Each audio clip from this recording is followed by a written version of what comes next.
Hello, my name is Justin Hickman. I'm with Birdispan. Today is Tuesday, June 20th for the YouTube audience. Today I am just going to continue with the GWT development, creating an application using GWT.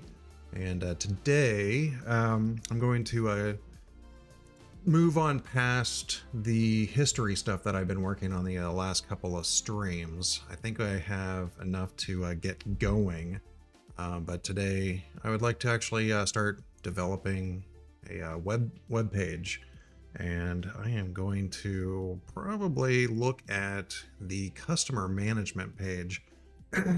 For the first part, I'm just going to create a read-only interface. Basically displaying a little bit of data for all of the customers. I might make this, I might make it responsive so that whenever you resize the window, it determines how many of these cards can actually fit on the other screen. And of course, we have two different views. One is going to be a data list view or a data table. Where is that?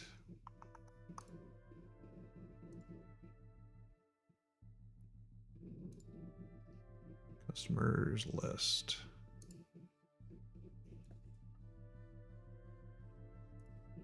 There it is. Knew I'd find it eventually.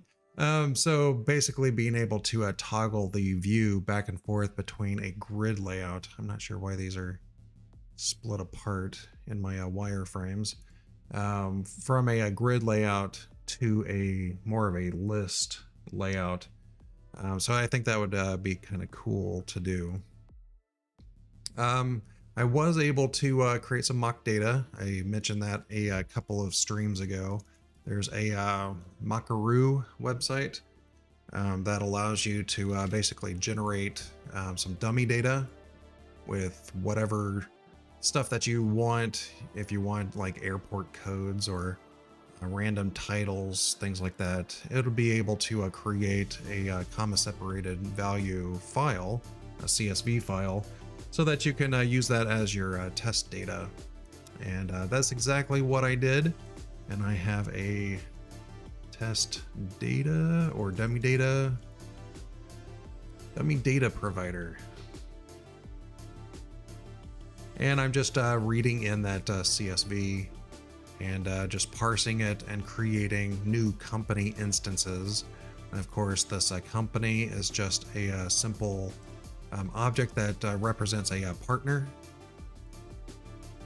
And a partner can also be an individual partner that exists in the other company. And this is basically for the company contacts.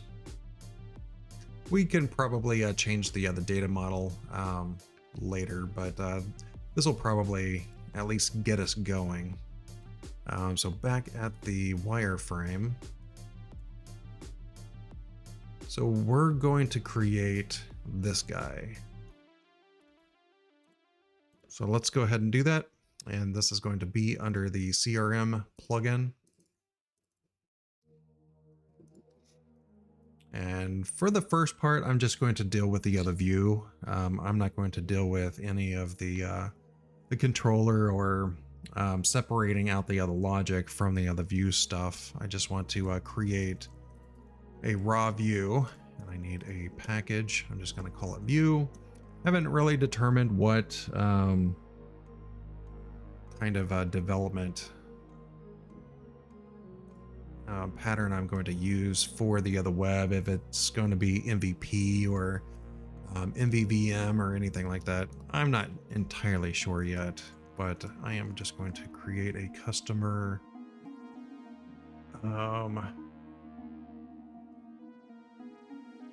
something customer view.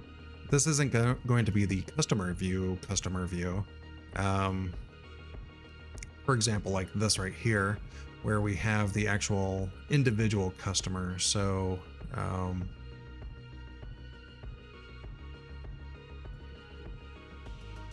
yeah, maybe it'll be like a partner view.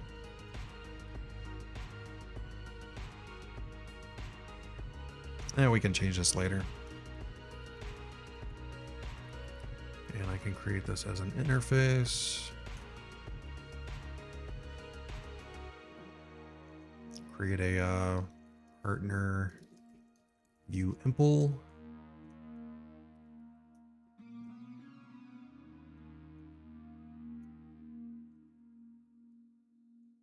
There we go. And then we need to deal with the dependency injection for this. So let's open up the module, and let's say we're binding abstract partner view with a partner view impl.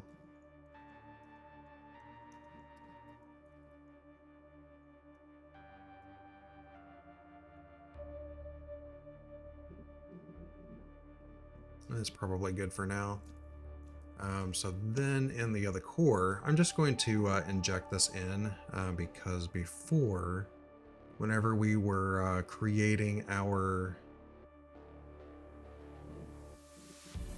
not in that core, CRM plugin. Whenever we were registering our plugin, we are using a controller supplier here, which is the CRM front controller. And that is basically what we're going to use whenever we start up the other display. And it looks like all we're doing right now is throwing in a button that adds some state, but we can change this by injecting in our partner view.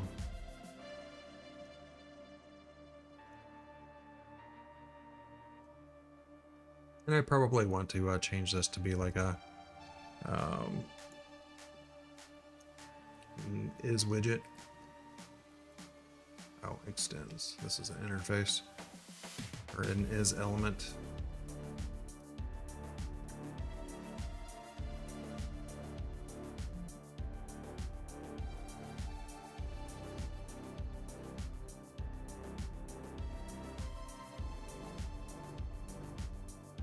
So I can get rid of this stuff. And let's just say we're setting the main display with the partner view. That should be it. So let's just double check with a compile, make sure that all of the Dagger annotation processors are executed. Oh, it's because I do not have this completely implemented.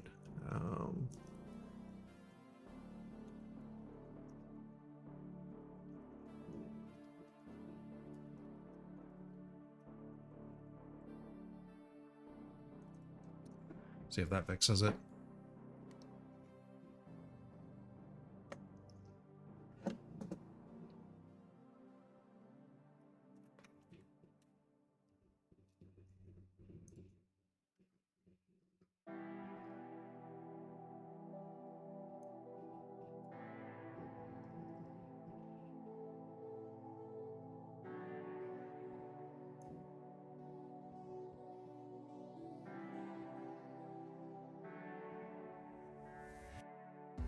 It's weird that we're getting that error again. I might have to kill the servers and run a full clean compile. I'm not entirely sure why it does that.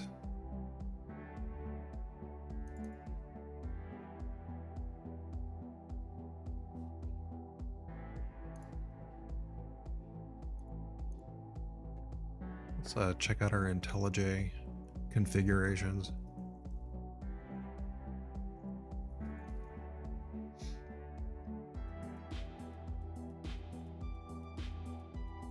Hello.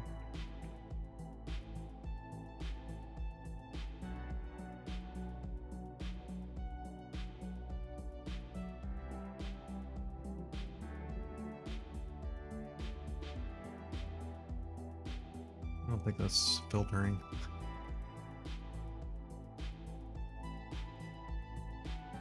There we go.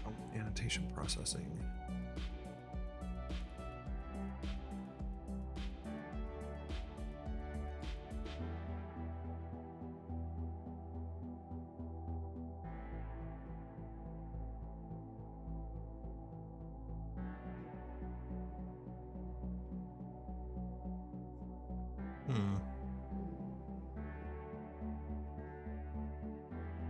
Wonder how I got that configuration.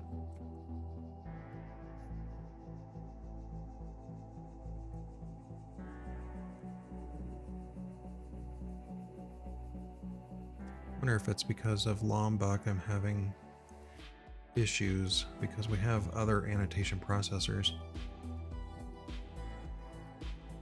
Oh wait, there's multiples on here.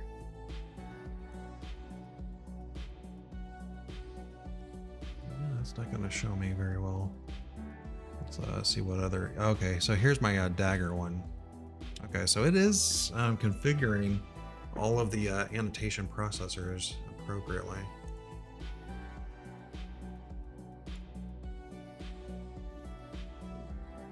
So I'm not sure why that's not working cleanly.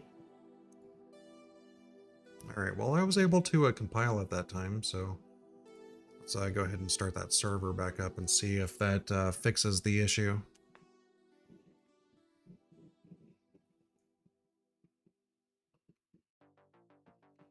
Or maybe I need to, instead of running it through Maven, maybe I need to run the project build, Control F9. Alright, that's running. Let's go ahead and start up Jetty.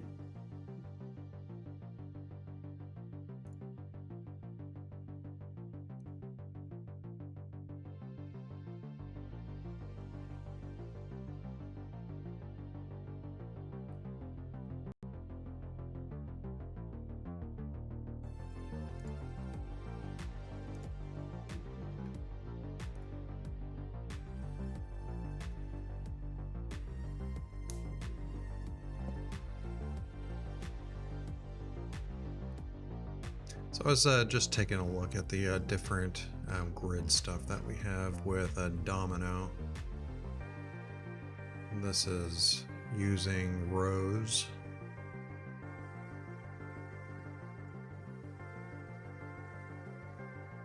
And I could probably use that.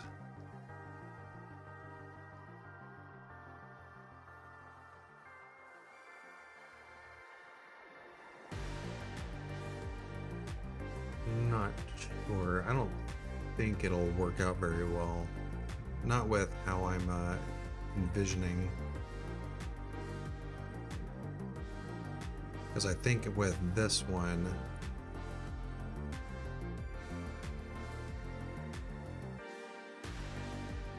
does this, yeah, it does.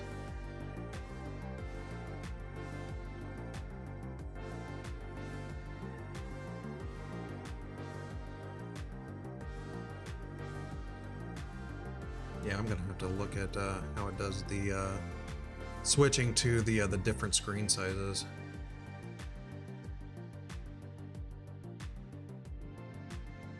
So I'm not a big fan of the media queries.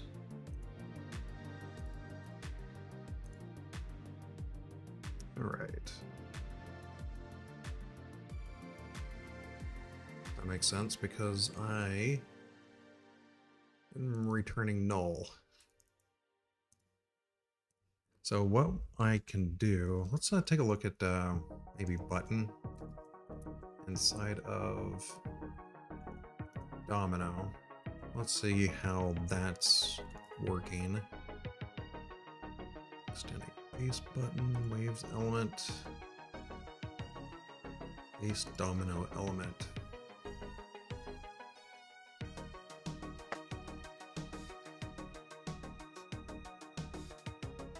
I mean, I could extend base domino element.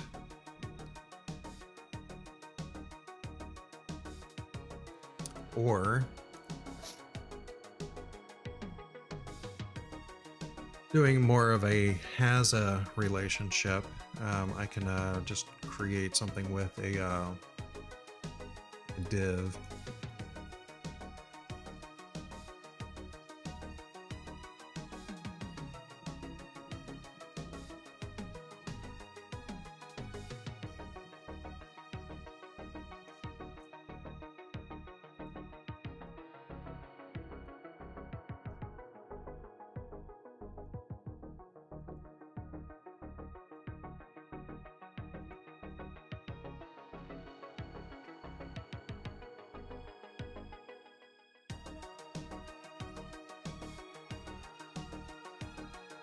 See, a lot of these pages that I have, I gotta take a look at the wireframes again.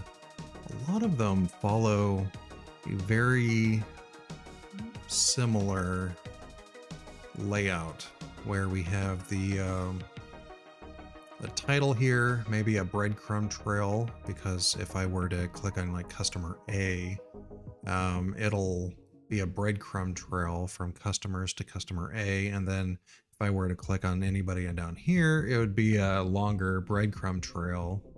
But even with like the other notes and stuff, we have the same sort of thing where we have a breadcrumb trail, some buttons, maybe some search capabilities, and any other kind of controls up here. So we need to keep an eye on those sorts of patterns whenever we start implementing this, because we could actually extract out a portion of this into a parent class. All right, so what I'm going to do, let's go ahead and let's take a look at our dummy data provider.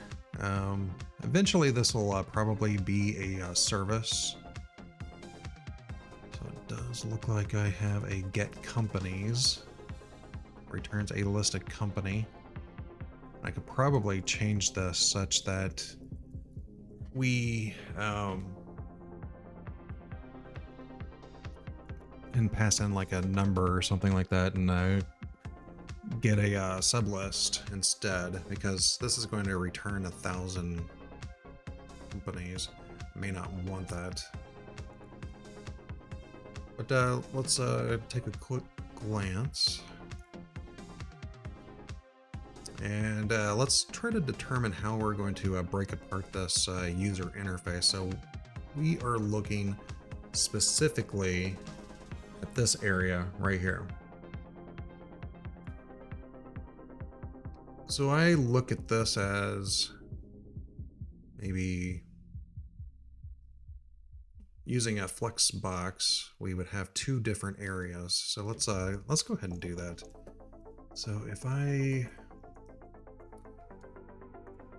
base element, isn't there like an init?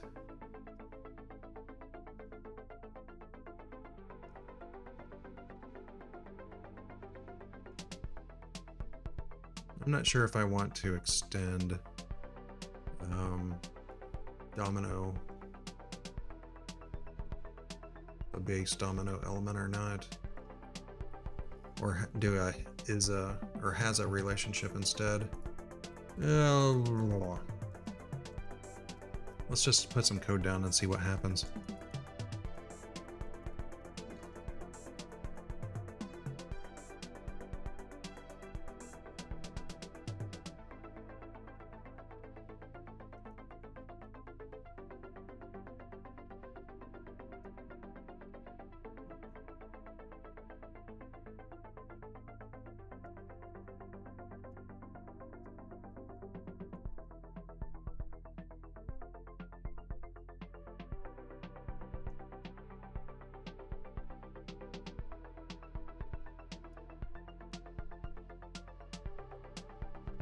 Try to keep this high enough where you can see what I'm doing.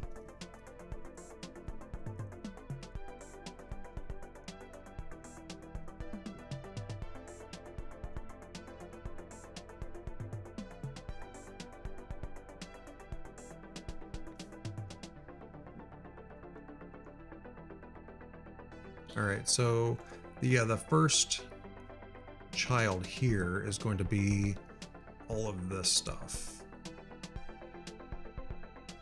And then the second child will be the actual grid. And I can probably do this without doing a flex item here, but I just need to figure out what I'm going to have.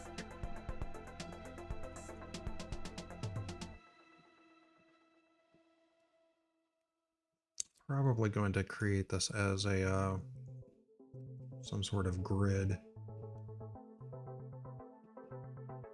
Do I have this same mechanic anywhere else?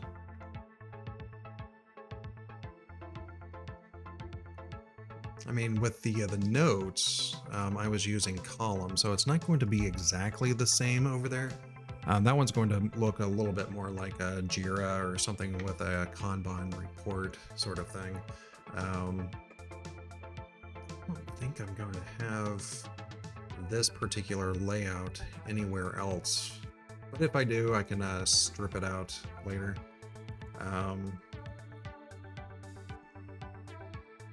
So I am going to create this as just as a div for now. And we'll go ahead and style it so that it so that we would be able to do a grid layout, most likely. Let me open up.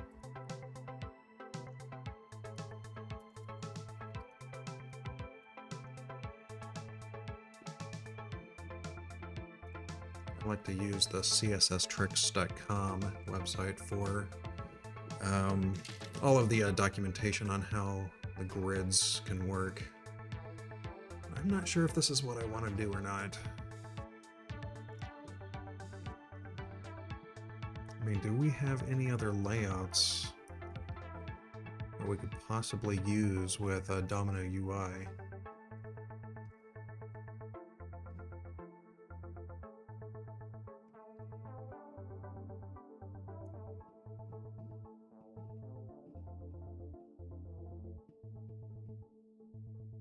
So those all just collapse down into one. So 1, 2, 3, 4, 5. I think these are, yeah, so basically the way these work, it looks like everything within a row is going to be responsive, so that whenever you shrink it, they'll go vertical. That's not exactly what I want. I wonder if there's any some examples on the web of what I'm wanting.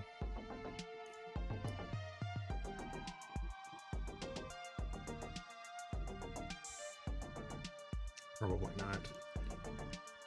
So let's just use a grid.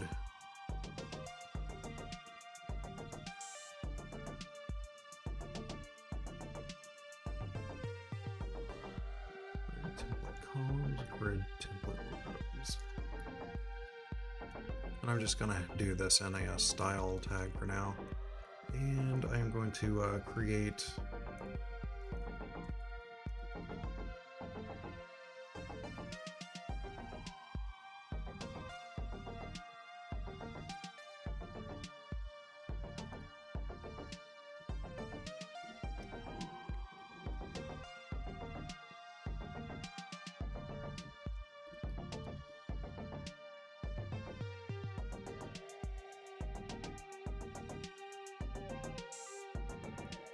all right.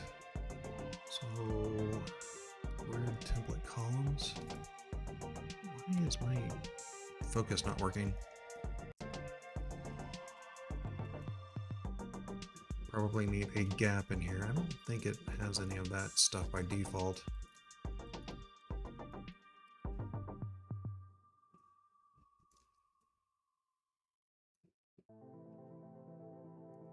About 20 pixels maybe.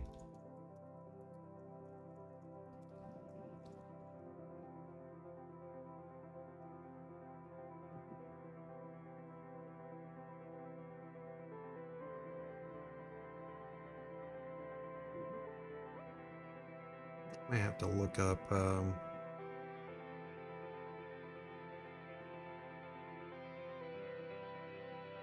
or responsive.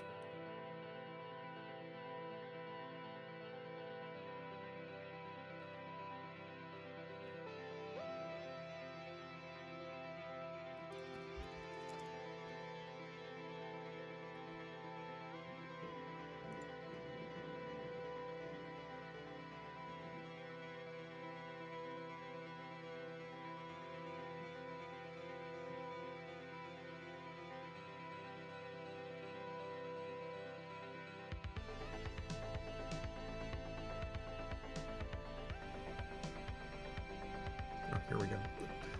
Just trying to figure out what the link was. All right, so here we have an auto grid. My watch keeps going off. I don't know why. Display grid, template columns. We're repeating autofill, min max, and then we're specifying the grid min size using a variable.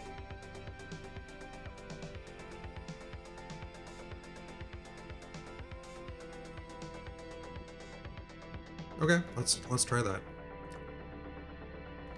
All right, so display grid. Oops, that needs to be a semicolon. And then I guess we can do a variable. I don't know if this will work out very well. Min size. What did they say? 16 rem. We'll just use the what they have for now, and then we can adjust it to whatever we need. Oops.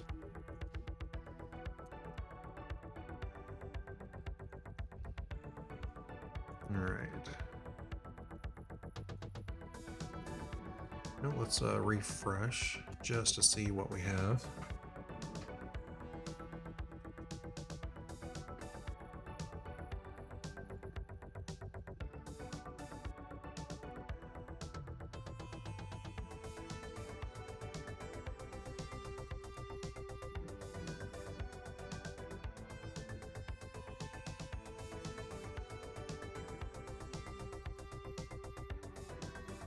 Not sure if it added it or not.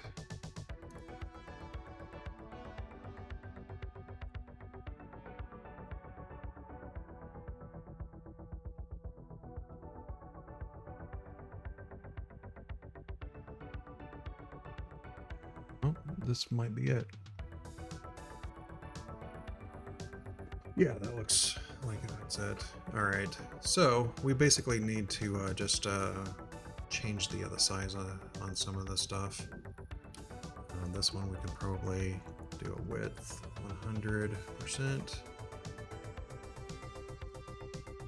height 100%. It's not working.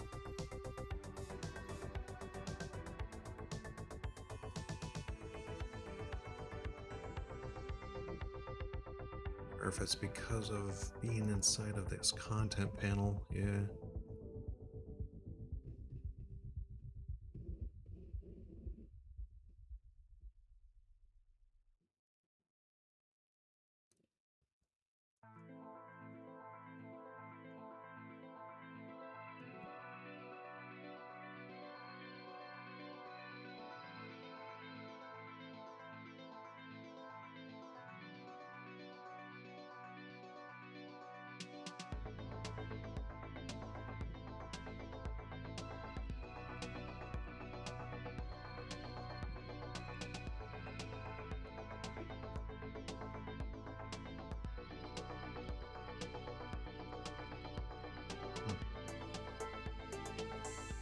Yeah, we're gonna have to play around with that.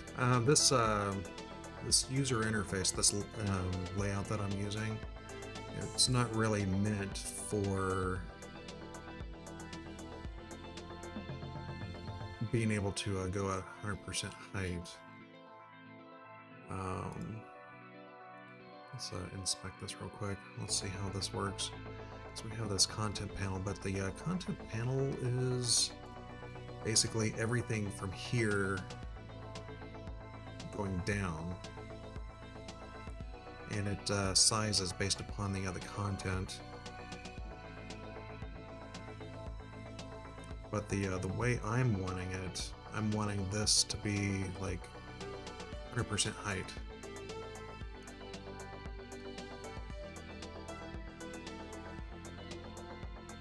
Because if I need to throw on a scroll bar,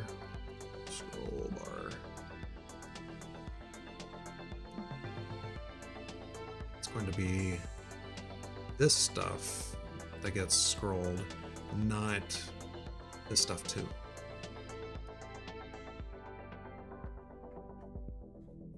I mean, I could always change this such that the height here, or the display is like a static position.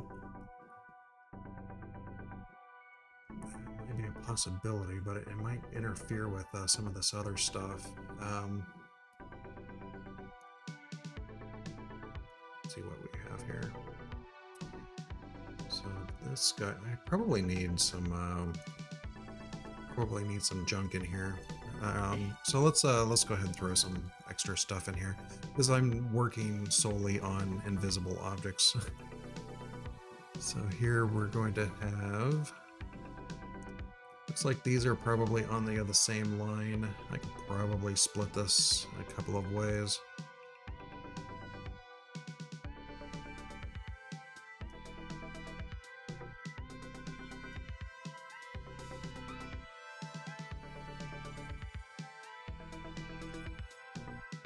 This needs to be the same. I wonder if that was one of the other problems that I had.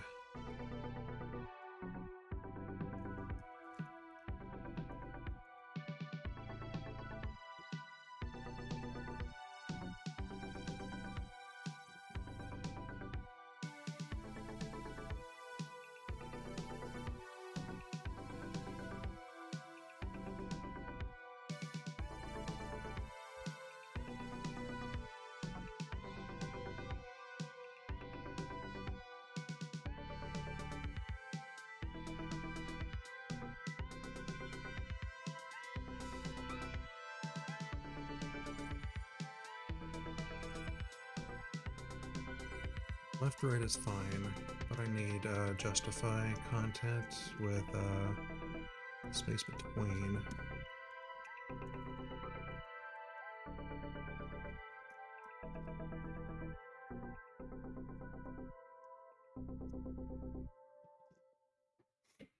I'm just going to hard code stuff for now.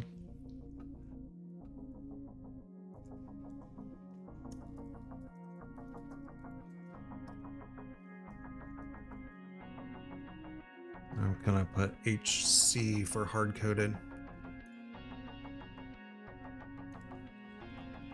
just so that I remember. And then over here we're going to have like a search box. Yeah.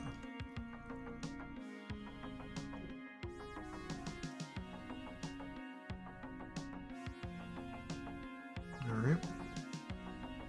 And child. So down here we have a couple of buttons, so we can have like a buttons group.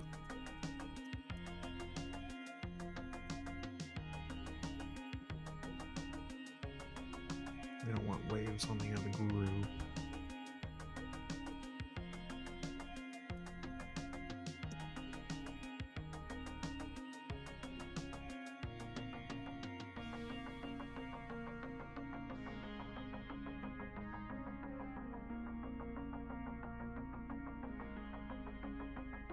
This will be like a primary button. And I'm just gonna ignore that stuff for now. Oh, technically this needs to be broken out into a flex layout. Direction, it's left to right. And child, that's where this guy comes in. And this will be pagination. Controls.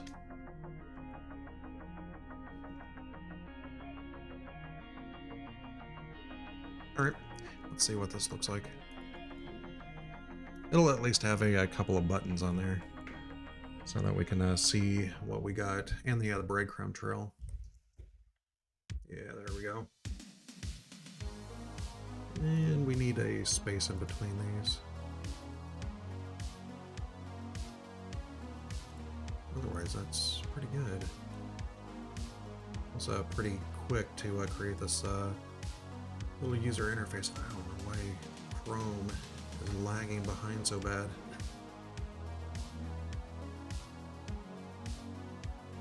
I rebooted my computer before I streamed today, so I'm not entirely sure.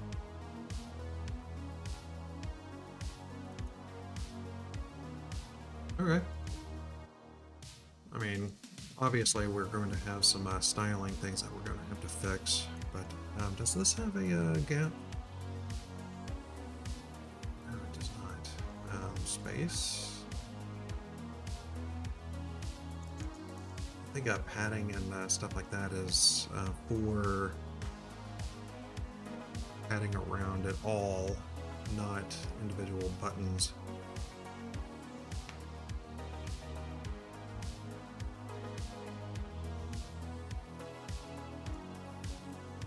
Specify a gap. 15 pixels.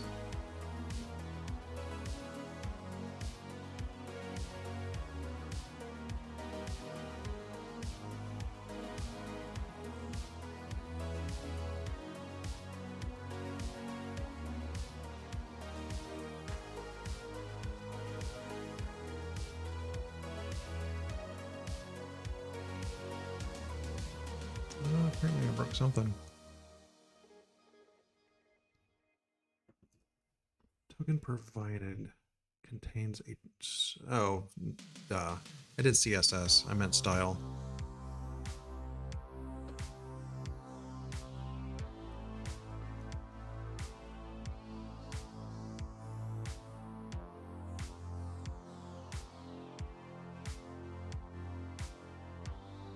Yeah, that didn't work. I don't know where that put it. Okay, so here's where that goes. So apparently gap doesn't work.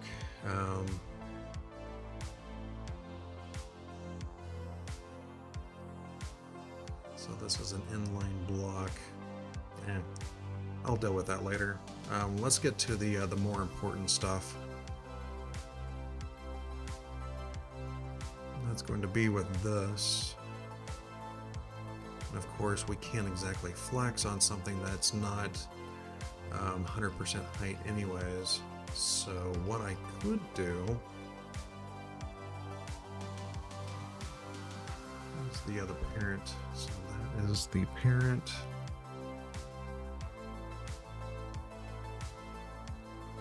That is that one. What if I did position static?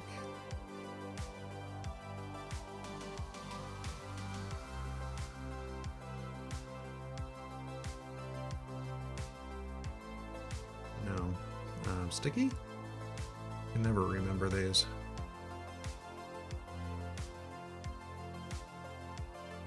It doesn't work either.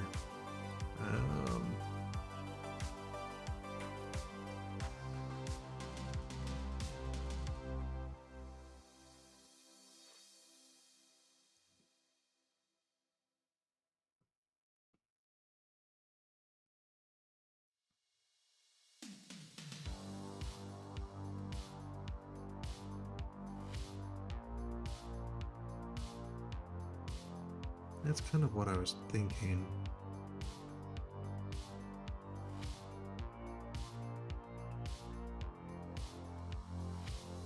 I'm wondering if the parent has to be relative for that to work.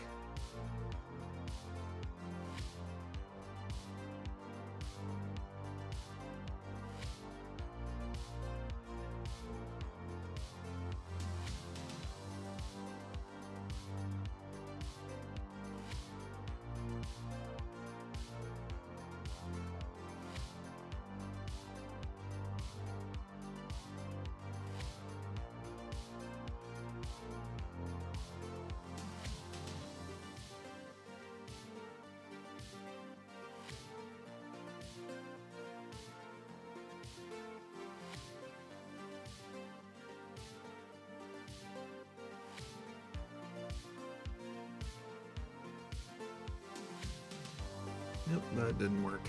All right, we'll just deal with that later. We do need to figure out how we're going to do the individual cards. So what if I did like, don't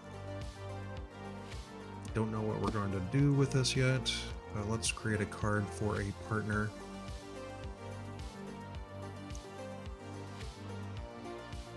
And that's basically going to be the junk inside of this. And for that,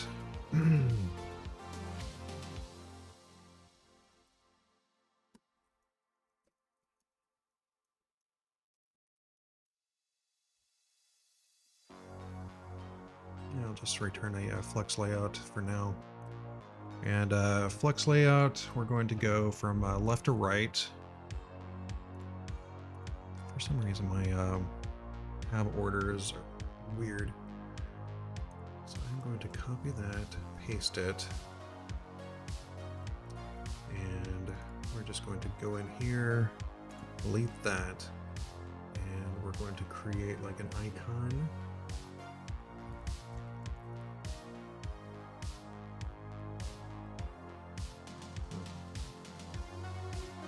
Hello. Icon.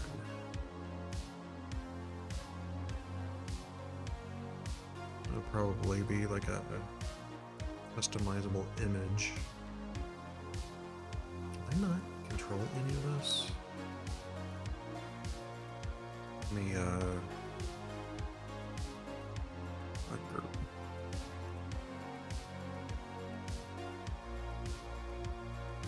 It's been a while since I've played around with this tool. There we go. Yeah, that's not exactly what I wanted.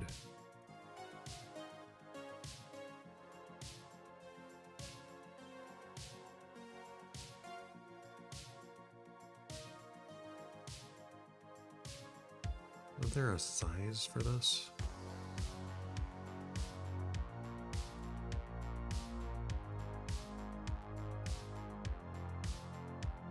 There we go. It does have size. I guess it's not until you actually select something. Okay, so I am not entirely sure what to put here. Probably like a business. Nope. Building. Sure. Here we go. Let's just throw a building there and label. Oops. Company A. Technically, I should have been doing it on this one since I have this one linked to the actual customer page. Maybe another label with some email. Hello. How's it going?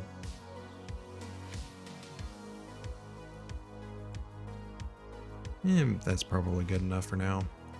So let's go ahead and group all of these.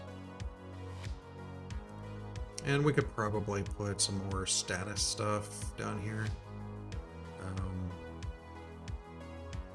I'm not sure if we need that or not, because if we're like in some sort of pipeline, if we haven't won the customer yet, we might have some sort of indicators for that.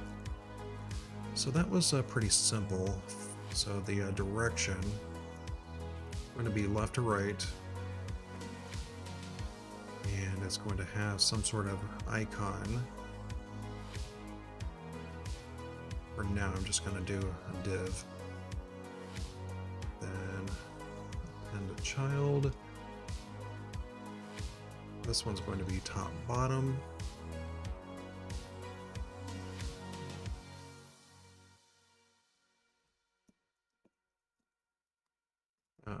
And this is going to be partner. Get name.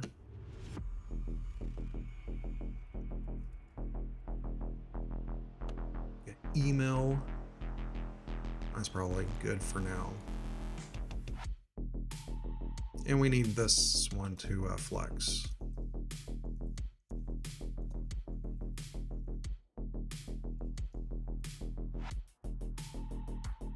Not sure what to do about this one yet.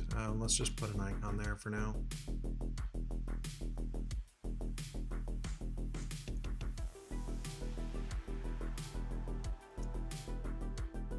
Why isn't that completing?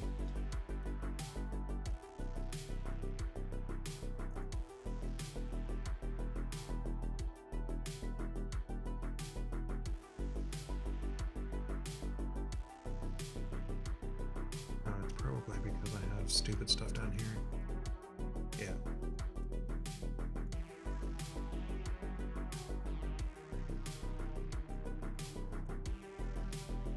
Office building. There we go. You can see what that looks like. Where's my browser at? Oh wait, I haven't actually called it.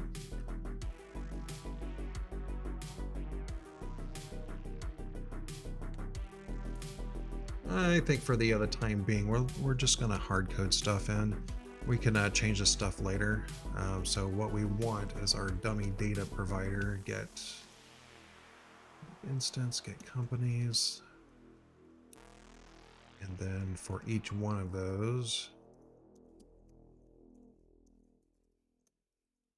oops, I did not mean to do that. Of course, this is going to be a little different, but we should be able to do grid.append, create card company, right?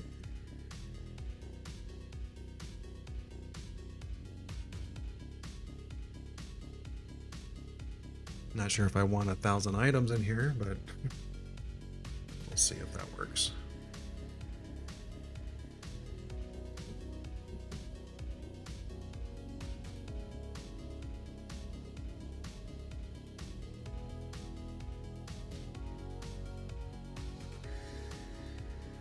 Yeah, probably need to, just for testing purposes, need to reduce the size of this collection. So I'm going to pass in like 0 through 15.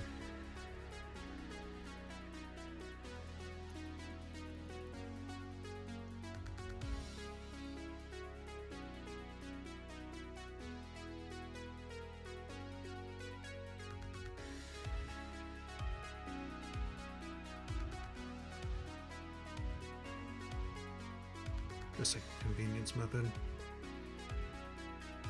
But that actually seems to have worked. I do want to check this with a little bit higher font size. Typography.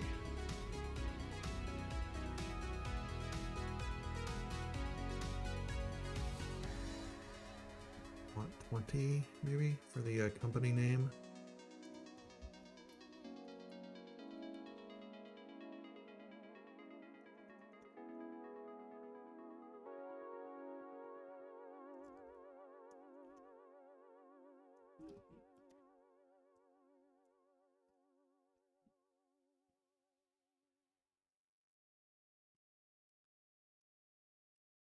Maybe I can do it with a heading.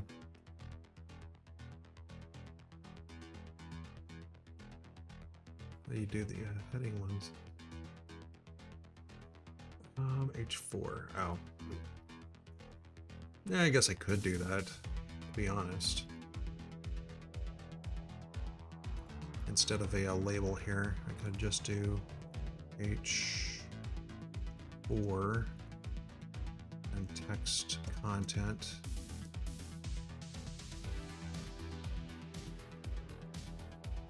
Get rid of that.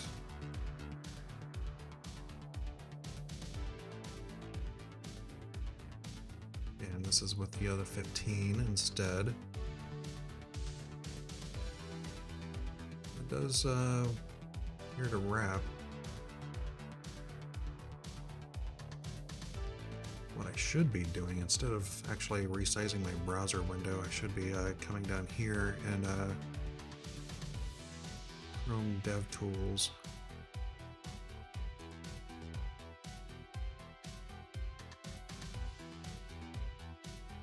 resize it this way.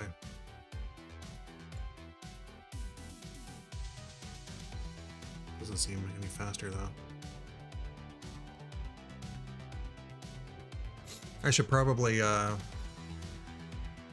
change the header up here to be responsive as well.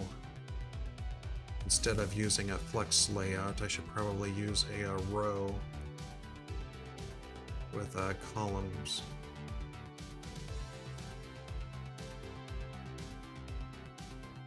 That works pretty well.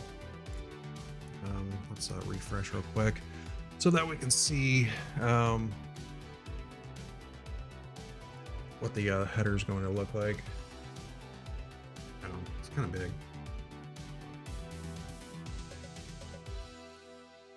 Functionality first, and then we will deal with the other stuff later. And is this, does this have a gap?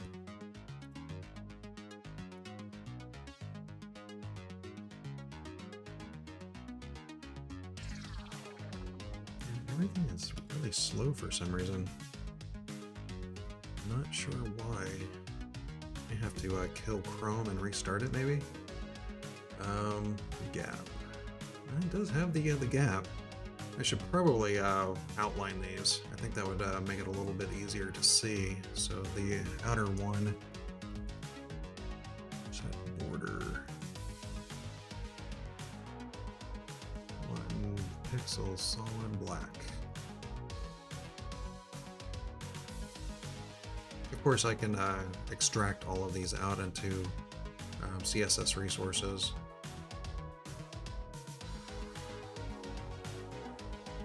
Are they supposed to be centered? Labels centered by default?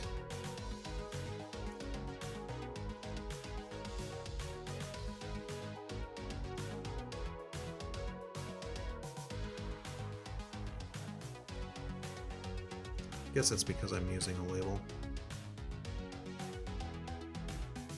So instead of a label, let's do like a paragraph text content.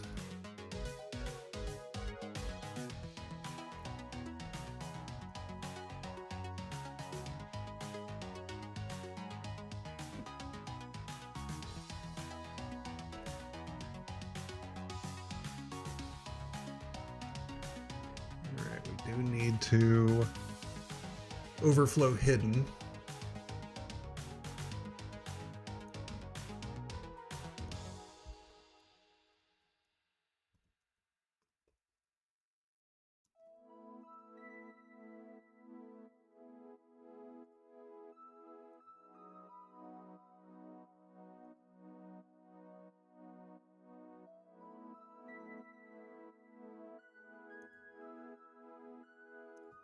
Just to be certain, overflow hidden.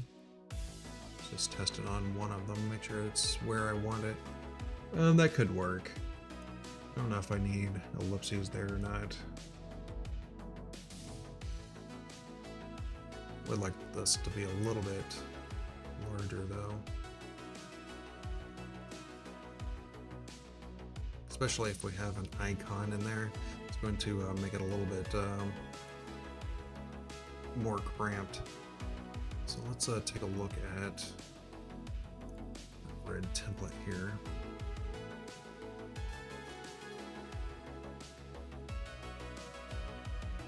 $16 RN on that. Is that what this is?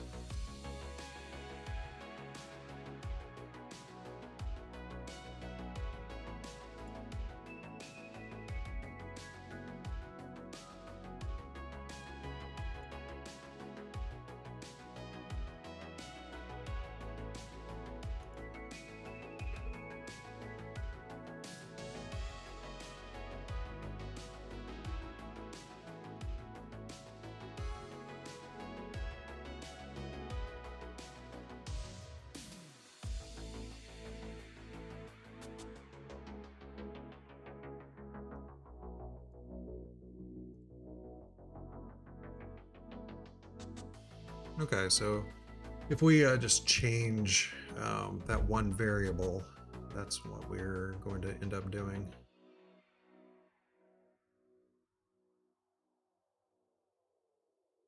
That's pretty nice. I don't know what we should have as our minimum width though.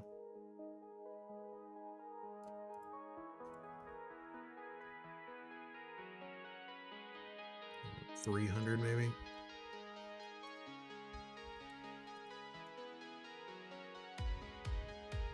What? 300 pixels. Something is dragging pretty bad. Okay. So let's do that. 300 pixels.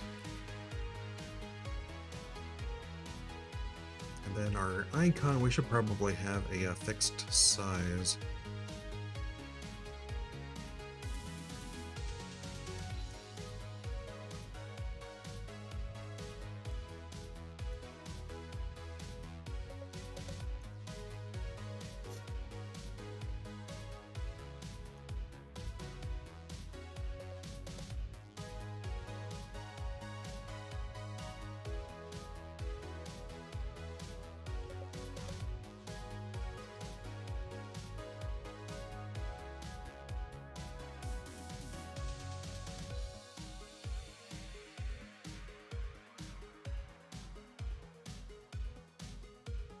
There we go. That did not change anything. It's probably because it's a glyph. Okay. It at least made it take up space, which is good. We can play around with that later, but I think that looks pretty good. Oops, I did not mean to grab the browser. I meant to drag the whole virtual browser window. Yeah, that works out really, really well. I like that. Do need to figure out how to deal with the scrolling though, because obviously I don't want my headers to be scrolled away. 1, 2, 3, 4, 5, 6, 7, 8, 9, 10, 11, 12, 13, 14, 15. Okay, so that is 15 records. I did 0 through 15. Oh, that's not inclusive. That's great. Alright, so let's figure out how to get this to be sticky. Are there any examples in here where it does that?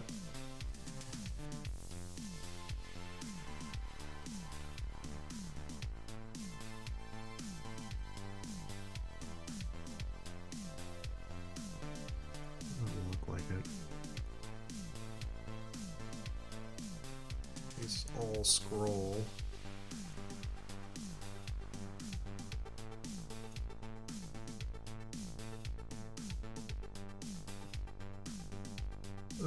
What if I were to modify the layout directly? Let's remove that. So this is currently part of the content panel right here.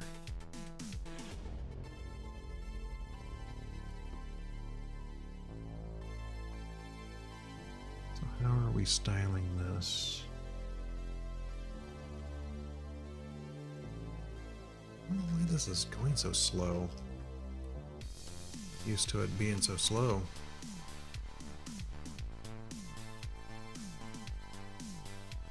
So I think this section is for like the panel here.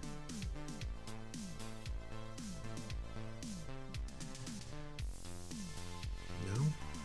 Maybe there's another panel that I'm not seeing.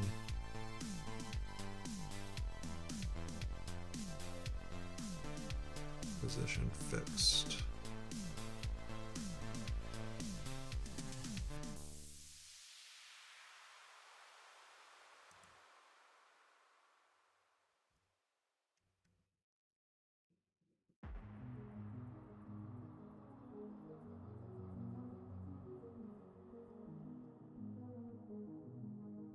What is the position of this guy?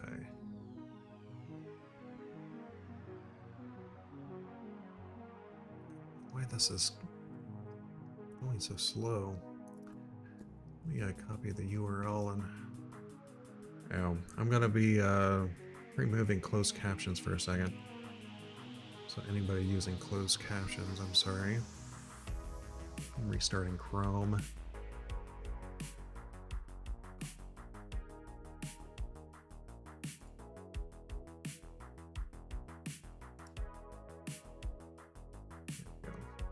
Oops. Apparently I did the closed captioning full screen. Let's see if this works. Don't know why everything is going at a snail's pace here.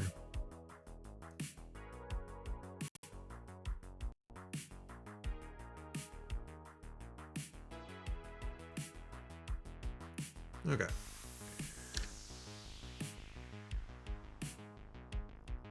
Still really choppy.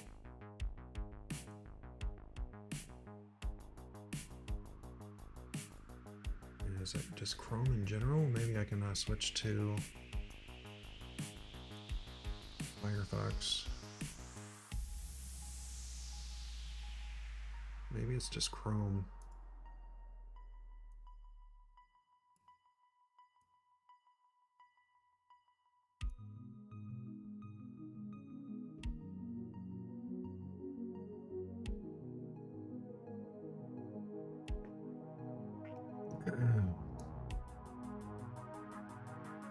Today. Oh wow, that's loading. Let's go back to the domino demo. It doesn't look like there's anything that does what I want. I mean, except for that. But that might just be thrown into the head.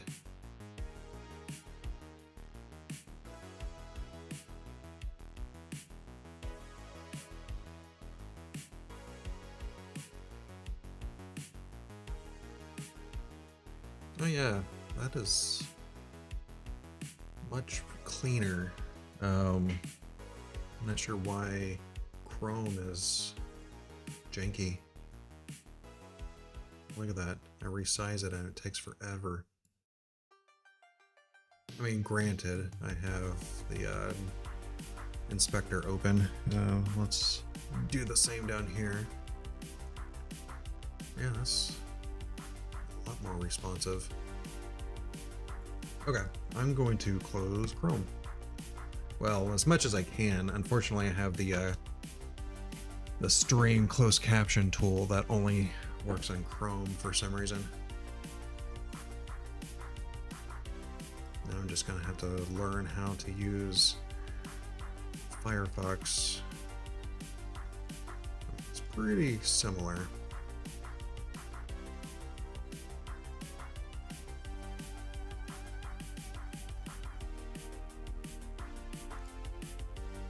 So that's the nav bar.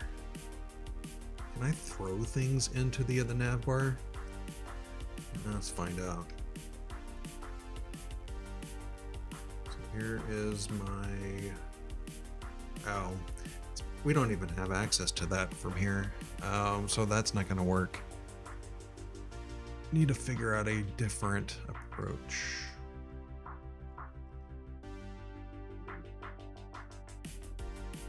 So let's close that stuff. Content panel. So let's take a look at this again. Essentially, I just need this to be full height, like fill the page.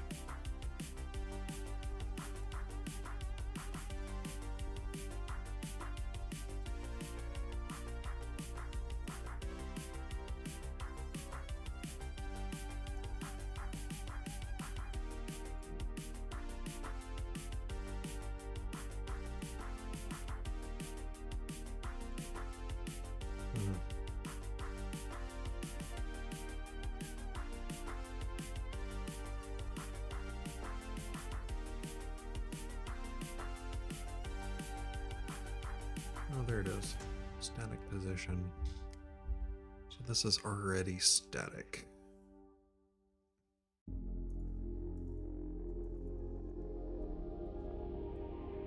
Can I change it to relative?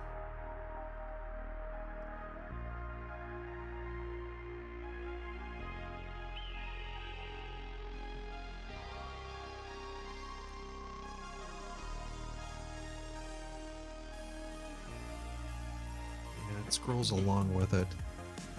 So the body scroll is attached to this stuff. That's going to be a pain. Might end up having to change out the overall layout.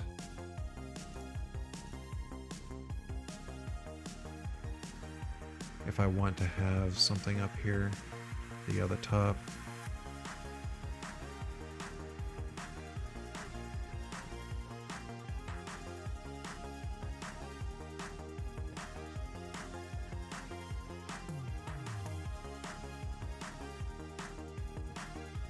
Yeah, that doesn't work.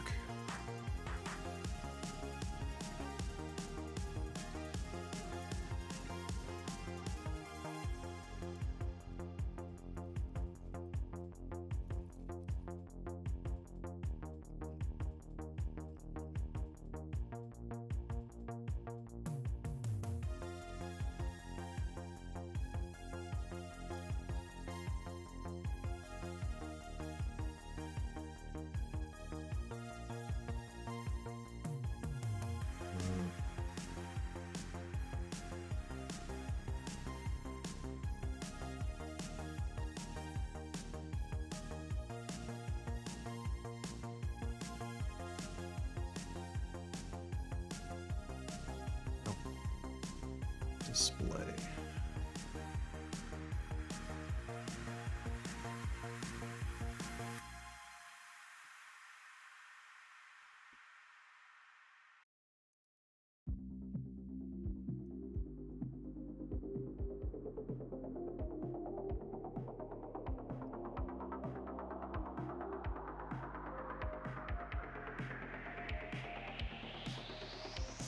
Yeah, that's not working too well.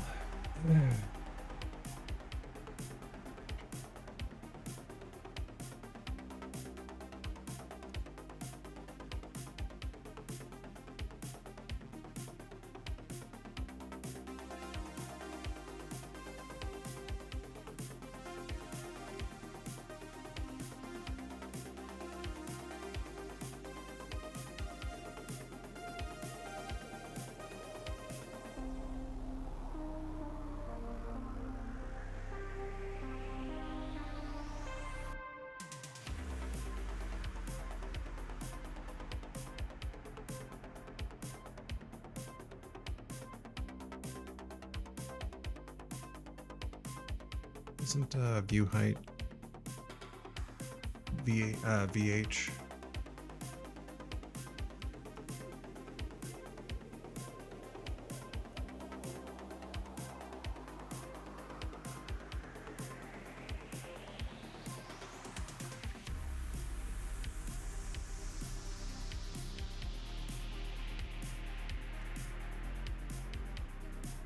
Oh, it's 1%.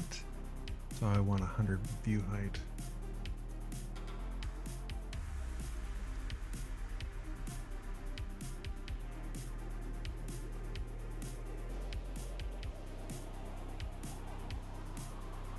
View height.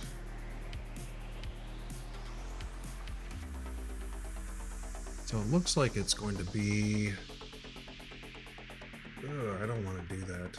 That's gross.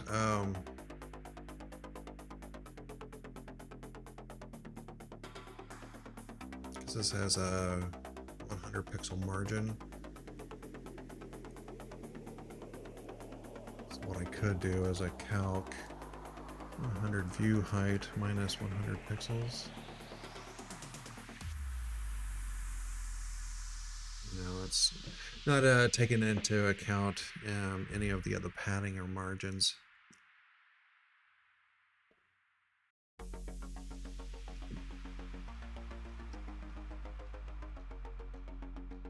I may have to ask the domino guys. What a recommendation would be using this layout, the app layout.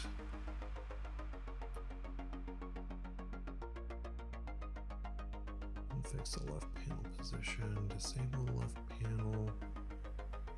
Yeah, I just want the content area, not in the left panel, but the center panel. I don't want it to all be scrollable. I'd like to be able to 100% height fill in the other space. How would I do that?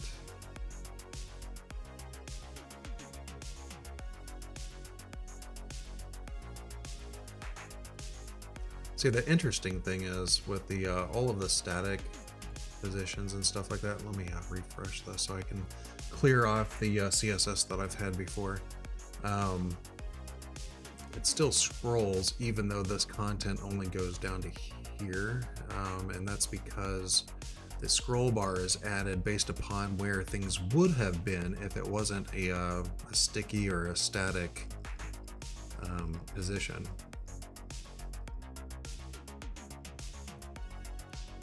So that's unfortunate, because I think that's going to be the same even over here.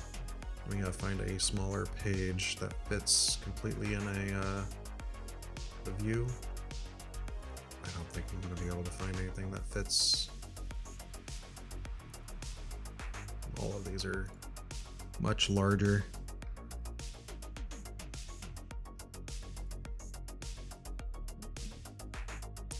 And I could do something with the footer maybe. It's not entirely something that I wanted to do.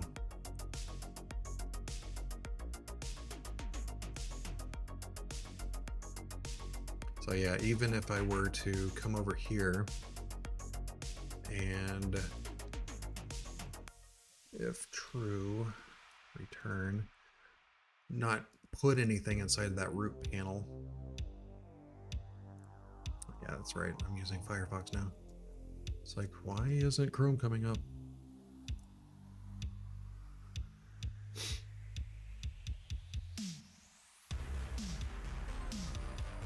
Yeah, you see how we still have that scroll, even though the content is completely empty inside of the that page. Don't know if you can see that well or not. Let me move my face. Yeah, it has that scroll, even though there's absolutely no content in there.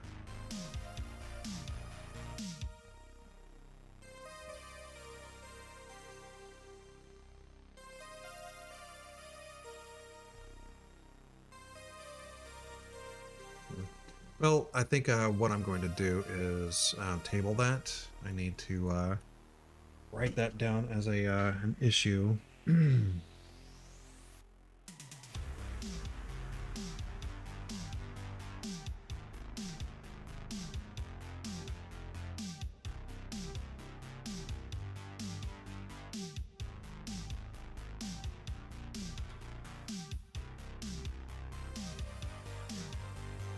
Okay, and I'll just figure out how to do that off screen and come back to it.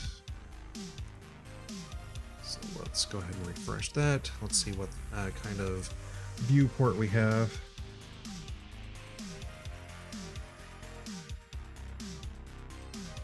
I mean, overall, being able to use that the grid display, I was able to get this layout completely without media queries, which is very nice. And that's just using this little bit of CSS here. Of course, this just makes it reusable. I didn't have to use a variable here. I could have just thrown that value directly in here. This is mainly for reuse if I wanted to create a component like this, which honestly I might. Yeah, let's do that. What time is it? It is almost 3 o'clock. I've been streaming for an hour and a half. All right, so yeah, there's plenty of time for this. So what I want to do, it's probably not exactly the best place to put this, but maybe under core. That way it's reusable for all of my components.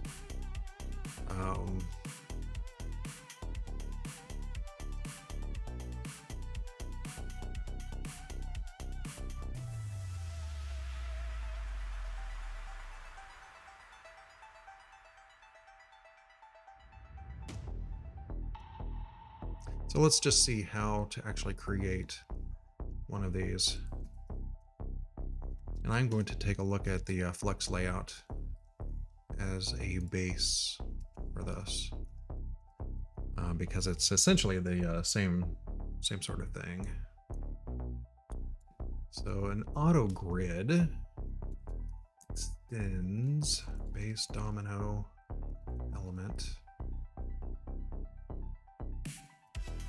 base domino element, div element. I may not have domino in the other core. Doesn't look like I do.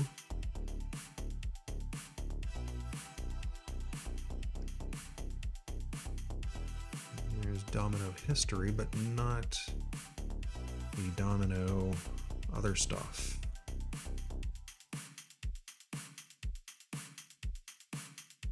Domino UI.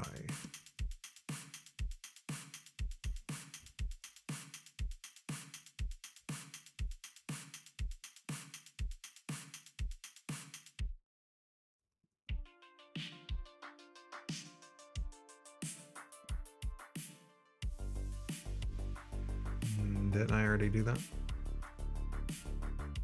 I did that in the right place, didn't I? Oh, wait.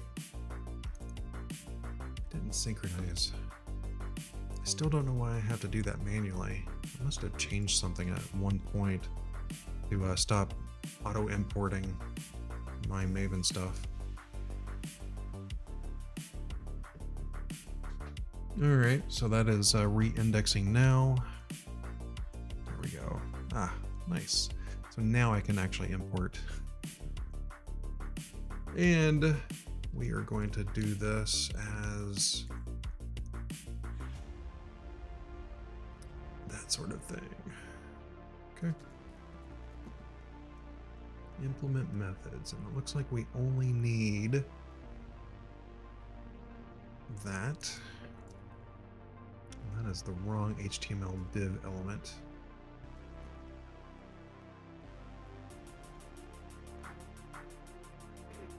That's the one that I needed. Private final domino element, HTML div element equals domino element of div CSS. Need to import that. I think that's the right one. Yeah.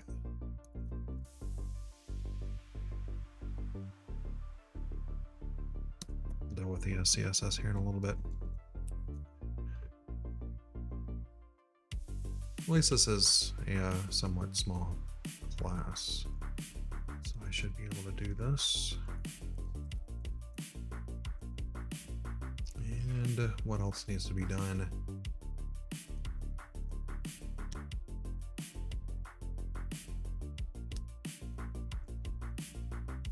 Public auto grid init this. I'm not sure why. Oh, that's in the other super class. Okay, so that just adds all of the UUID and the style initialization. So yeah, that is actually needed. Close out some of these. All right, back to the auto grid. And let's go ahead and create a public static auto grid create, return new auto grid.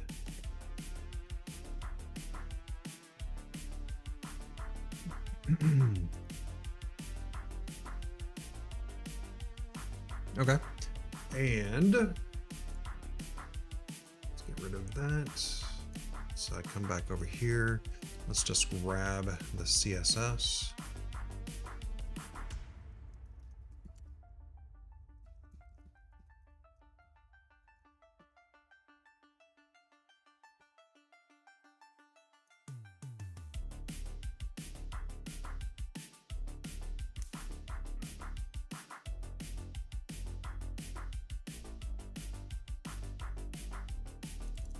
And let's have a reasonable minimum.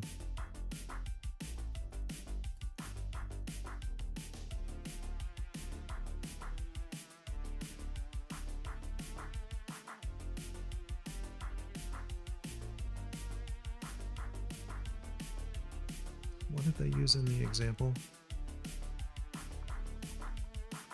Oh, I do not have Chrome open anymore. Actually, I haven't killed it completely.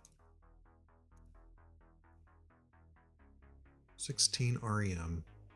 Yeah, that's what I want to do.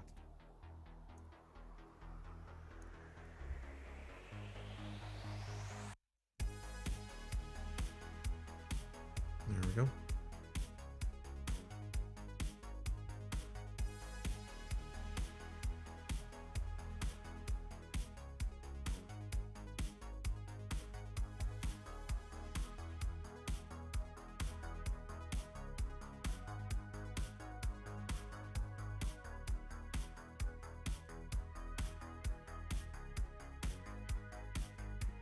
Probably do it this way. I don't know if that would be cleaner or not.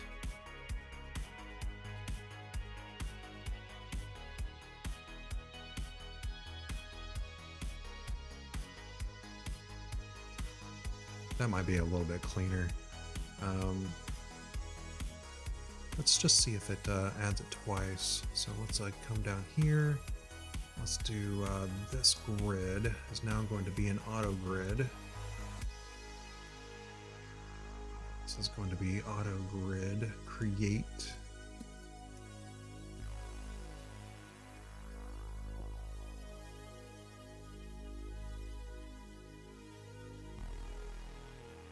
And append child.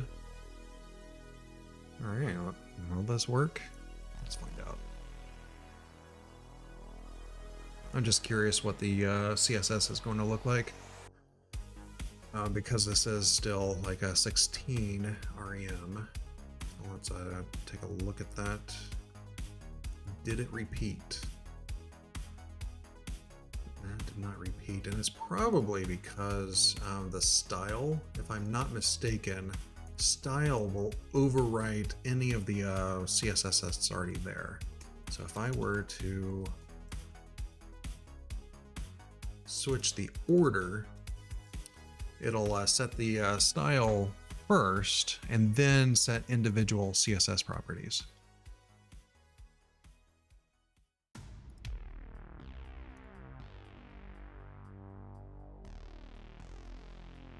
That does not seem like it changed anything. All right, well, let's just keep breaking this out. Let's go for broke. So then flex 1, gap, default gap,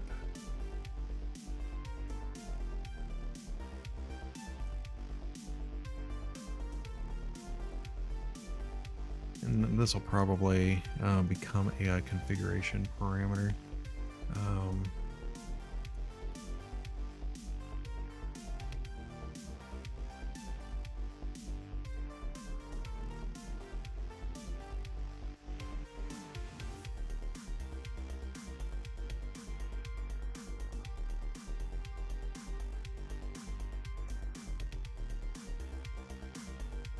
Alright, so then this one's kind of large.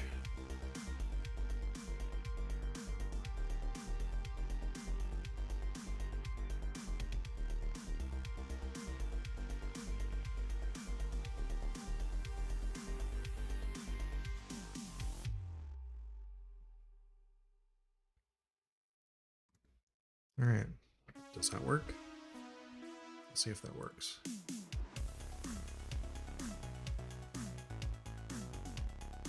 Well, it seems to have worked.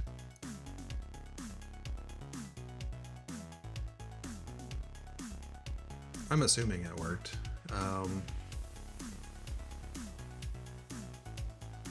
Okay, so what I want to do here is probably provide the ability to change some of this stuff. Like, for example, public auto grid set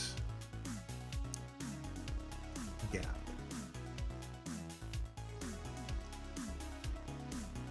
Return this, and this is going to be element that's set CSS.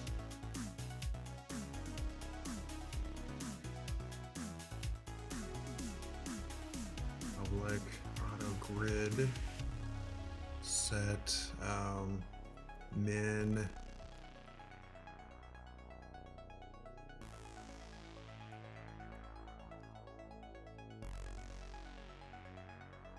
all that.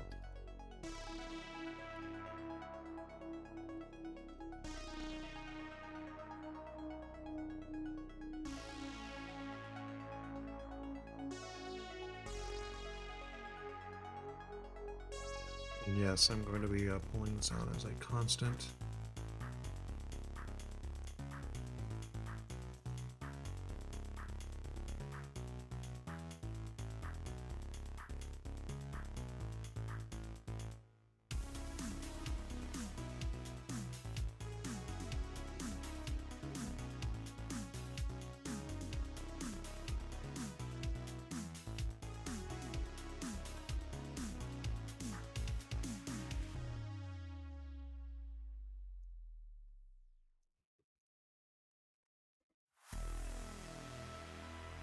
Alrighty. So then over here, just to see if that worked, whenever I create this grid, I want to set the gap to 15 pixels and set grid min size to 300 pixels.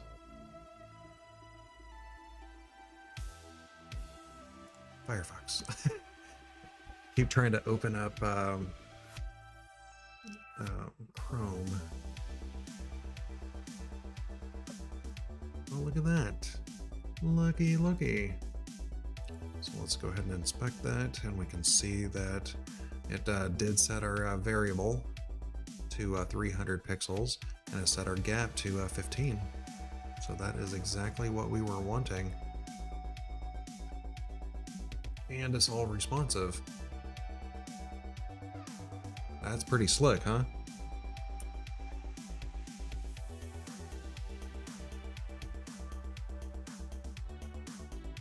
I like it. So that is a reusable component. So that is pretty nice. So I can delete all of that stuff. And now it's actually a domino component, so I can append child instead of trying to append elements, which is pretty nice. So auto grid.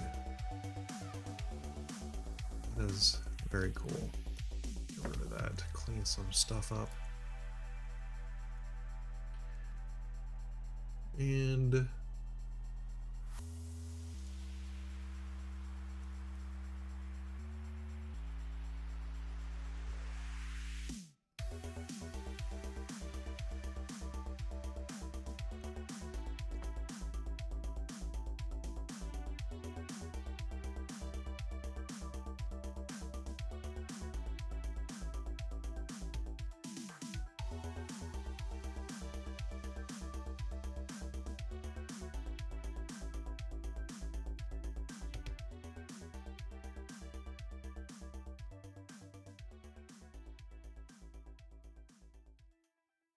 so this is basically just providing where I got this, because I did copy essentially this little bit of code.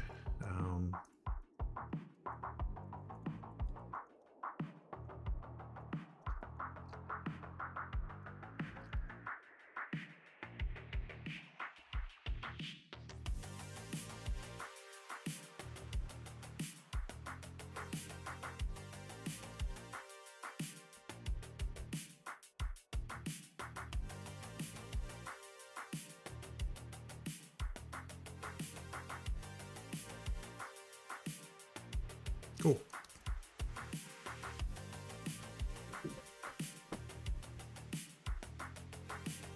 All right, that worked out really, really well. So that's a reusable component, and we'll probably want to do the same whenever we create this little thing where we have these columns that we can add items to, and then drag and drop between the columns. Being able to add additional columns, it's going to be more of a complex, but we will be using that on several screens, so it does make sense for us to pull that out as a common component.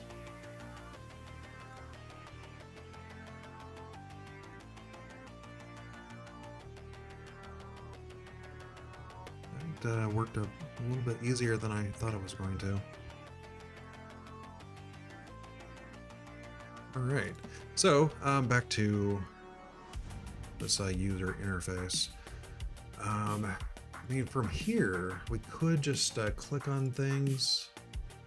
We can make the entire thing clickable if we wanted to. So let's go ahead and do that.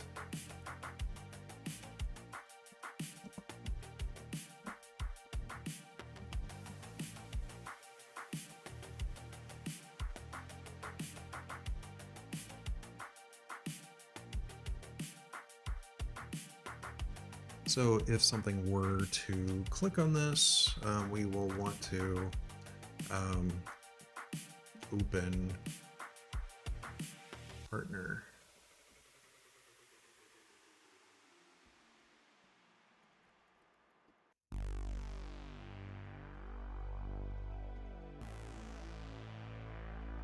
And we'll want to figure out what to do with that.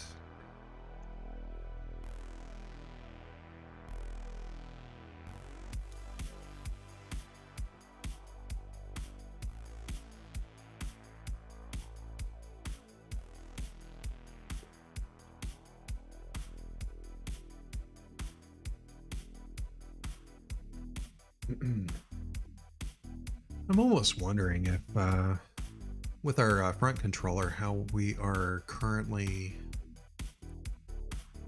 replacing this entire thing. I think whenever I click on one of these, I may not want to replace all of this. I don't know. Maybe I do.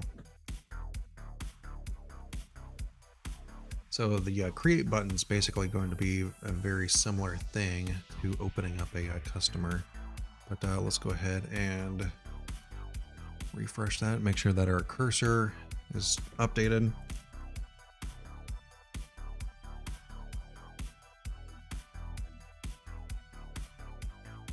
All right. And we need to do something with the click event, right?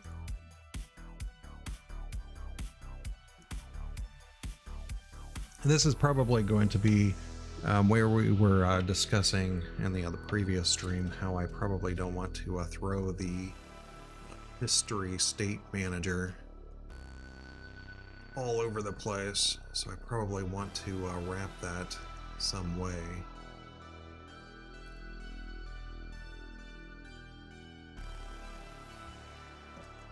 So under history,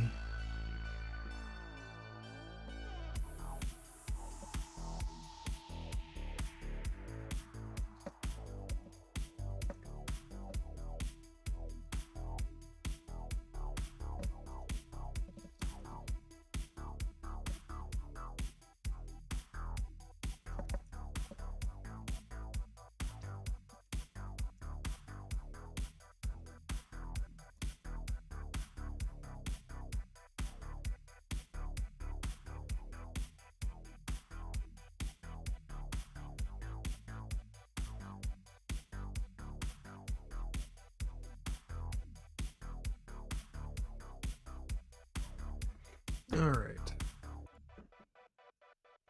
So what if we were to throw something in for state history? So let's open up the core. We're going to be replacing this stuff. Instead of doing the history here, I should probably do history manager.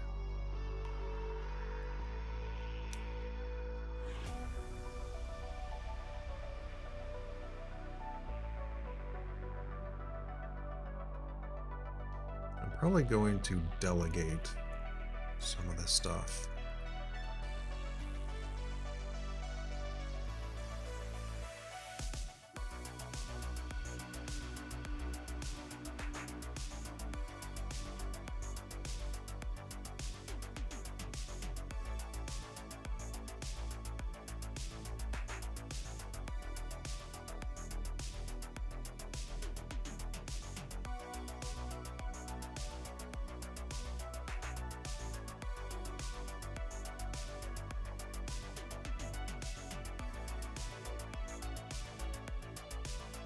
Alright, so that takes care of that.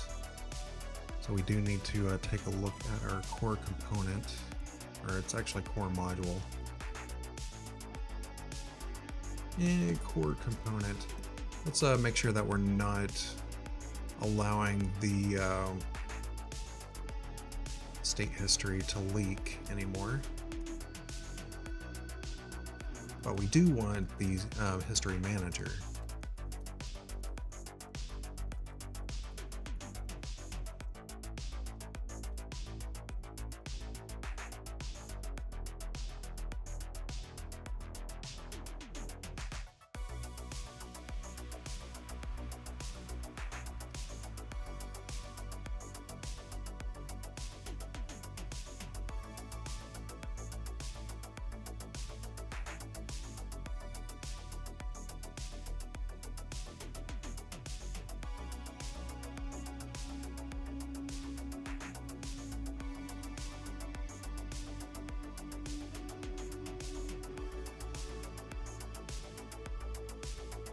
I don't know if that'll work or not. Might get a weird loop, so that probably won't work that way. Because I want this to be injected. I mean, one thing we could do, I still need to look that up. Let me write that down.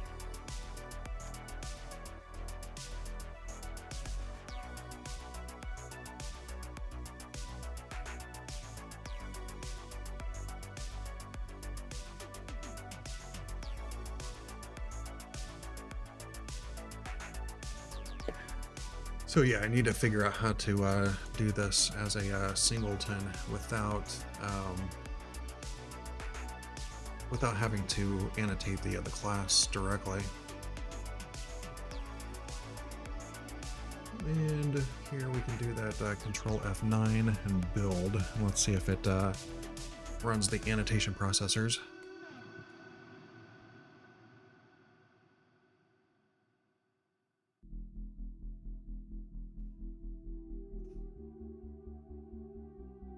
Find symbol. Oh, didn't see that. Let's just delegate that for now. Oops. Current token. Why can't I just select that one? Yeah, see, it tried to delegate all of them.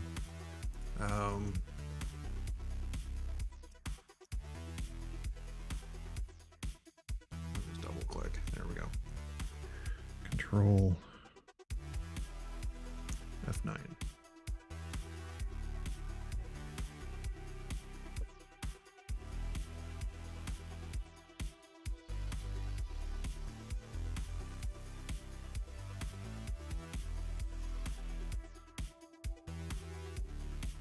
Now, looks like I will have to do a clean because of the fact that I reused the same name of field, but I changed the data type.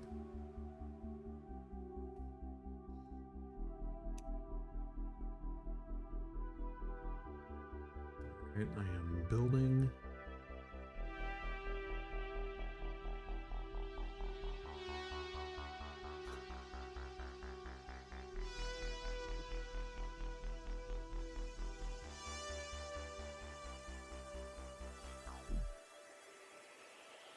Yeah, that makes sense. Because of the fact that I changed it so that we're not exposing the state history, but we are grabbing the history manager. course, I don't think I'm actually doing anything with. Where else are we doing that?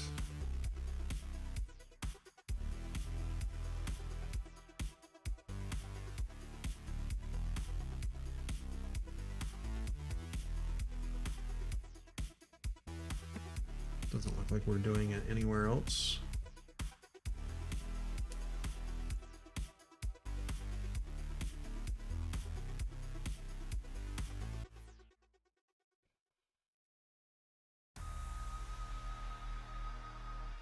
Oh, I thought we looked for that.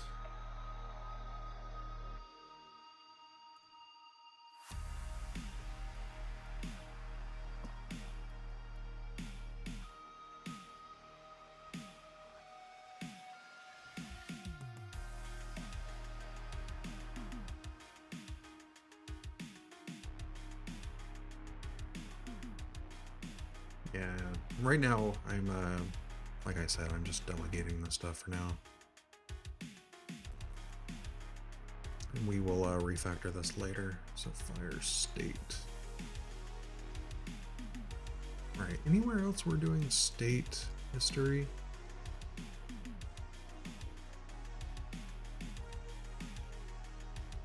That's just an unused import. Here we go. Plug in registry.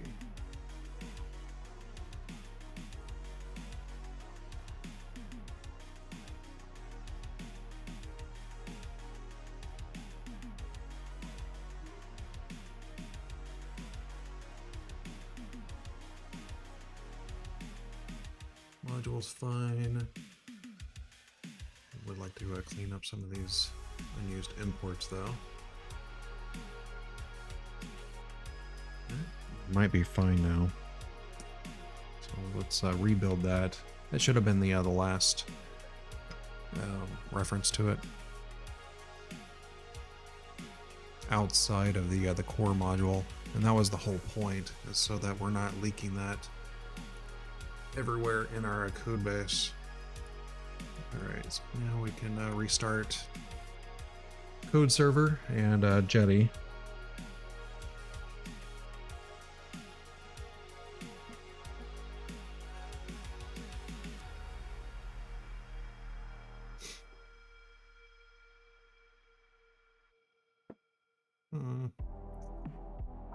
Well, let's do another clean maybe.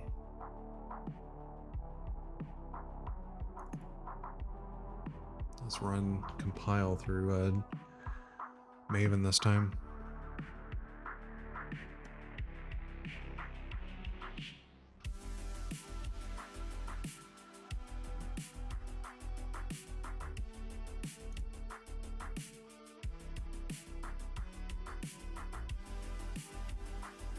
Did it work? Oh, that's clean. I double clicked on that, didn't I? Swore I did.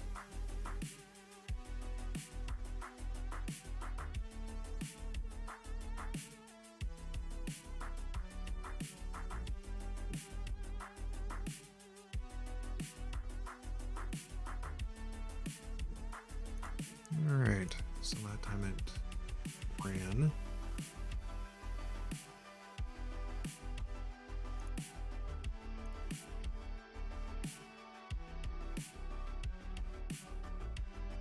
Hopefully it compiles and GWT this time.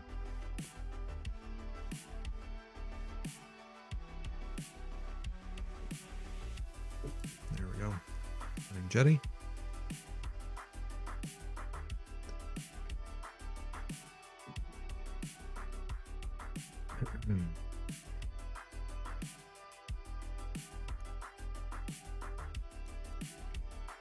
Refresh. Let's just make sure that it still works. We didn't change any functionality. We just made it where we're not exposing the domino history everywhere in the app.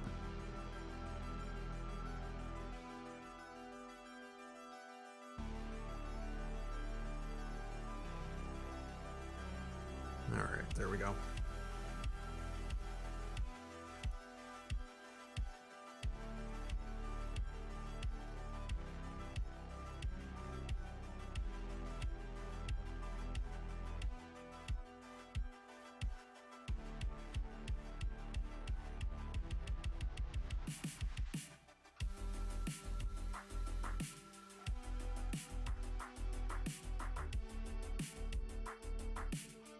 so many things open. Let's go ahead and figure out some of this stuff. All right. So whenever we click on this, we basically would just want to open a partner, which basically means that we need to inject ourselves with the history manager.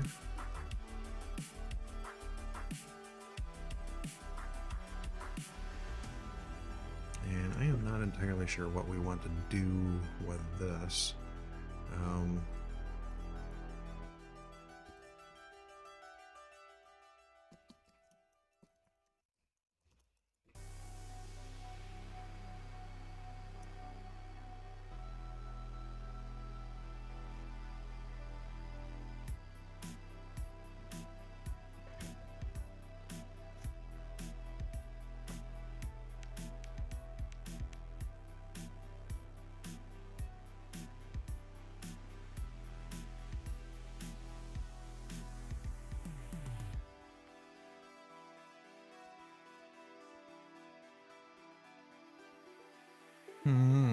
I don't know.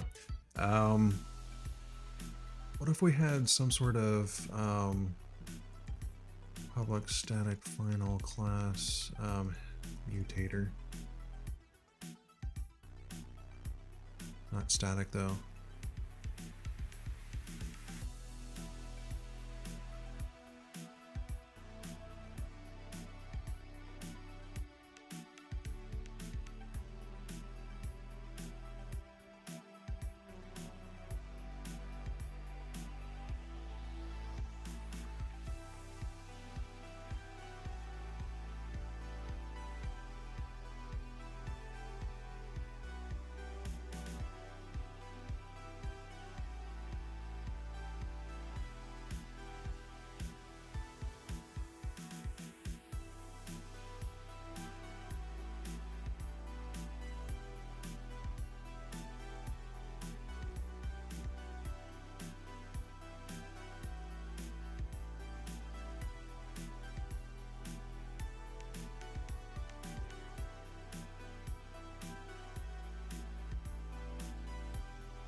So what if we were to do history.mute or change set attribute, set value, set variable, set val, ram.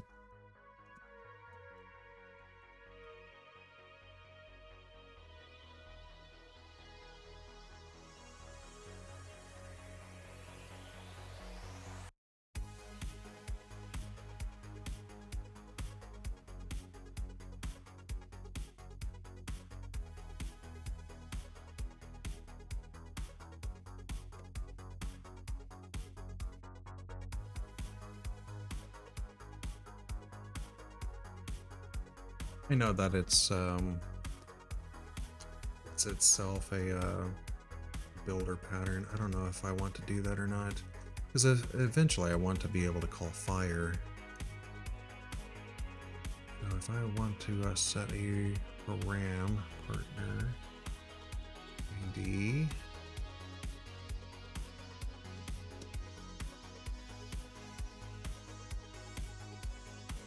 I'm just curious what this will look like.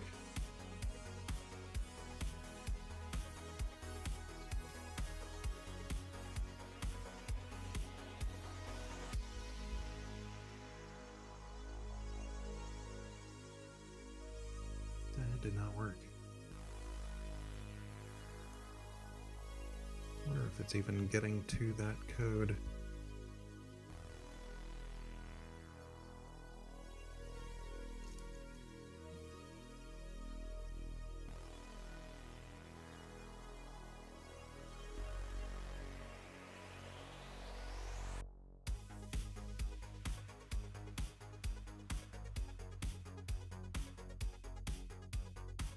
It is, it's just throwing an exception.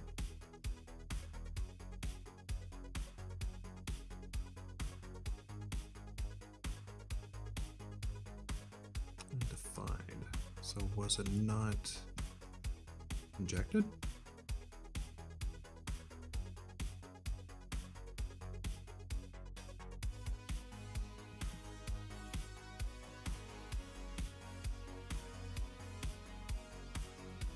Let's just make sure that the rest of the history stuff is working.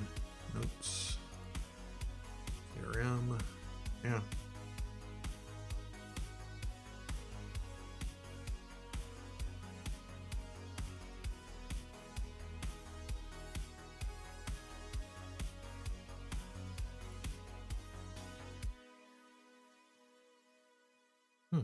But it's not getting injected into my view. Maybe it's because I added that last minute and didn't rebuild.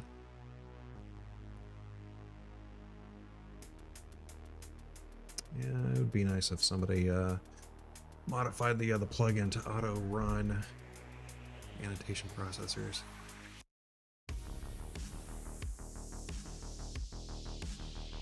So I don't think that happened.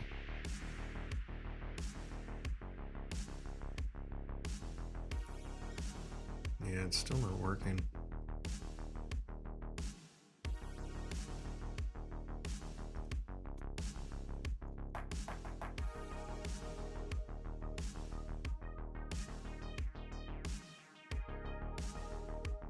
Let's throw a breakpoint in here.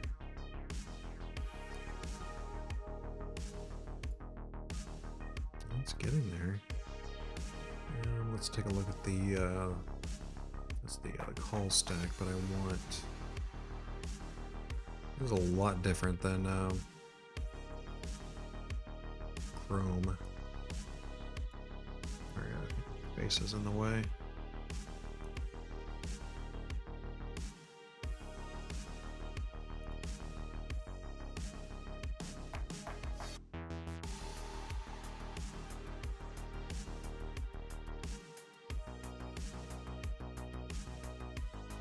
I don't think that's getting injected. It's only showing root and grid as being non-null values. Let me just run this again.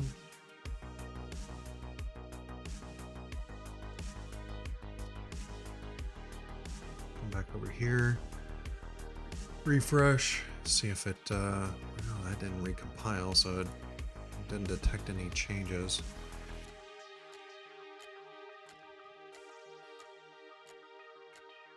Yeah, it's not getting there. Restarting code server. I don't have to do this every time I change dependency injection. Seems rather silly.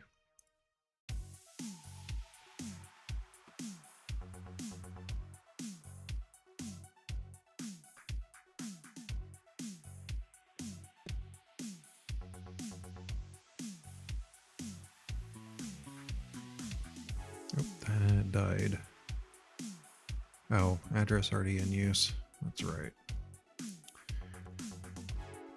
Started too soon.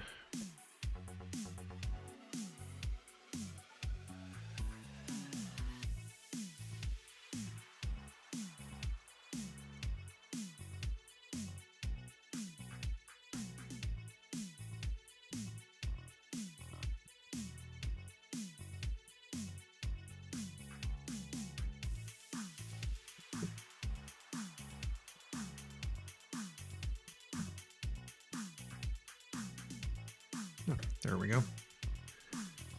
Refresh that.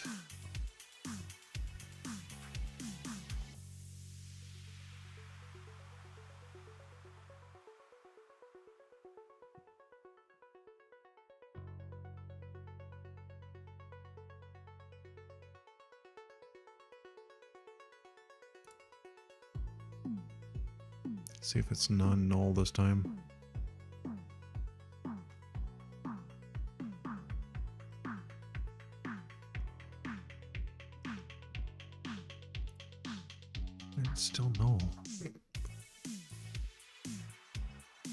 is that still null? History manager. Yeah, why is that null?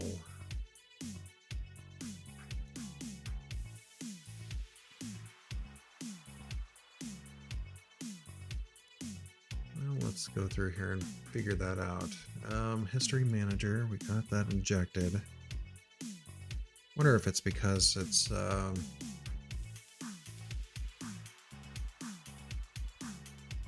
that shouldn't be the case. I mean, I could change this such that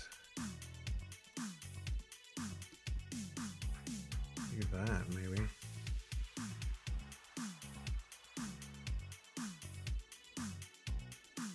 Of course, this does change the injection stuff, so we'll have to regenerate again. Yeah, constructor undefined. Let's try to do a IntelliJ build.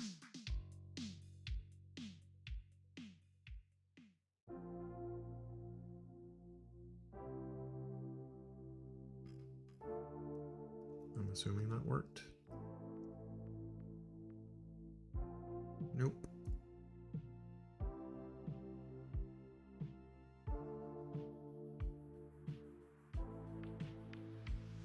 Yeah, it's still trying to execute the old stuff.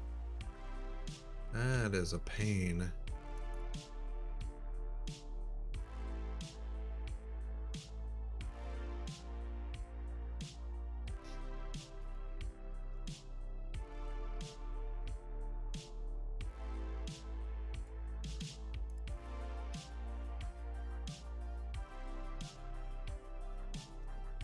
Let's just restart it all.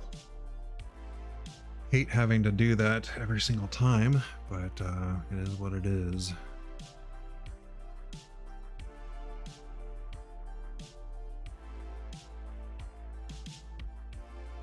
Man, it's still giving problems. Just kill it all. Still has generated code that is expecting to do field injection.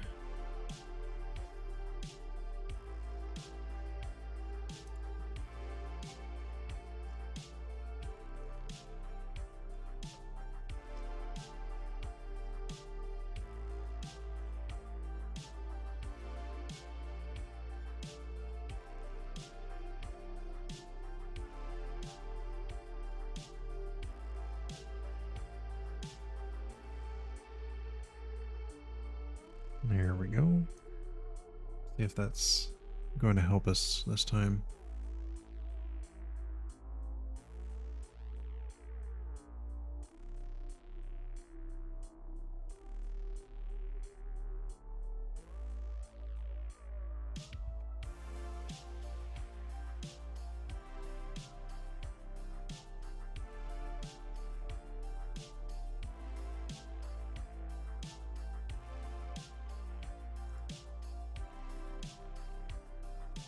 Oh, I guess I didn't pin the other jetty. Pin that tab. Almost ran Maven clean again.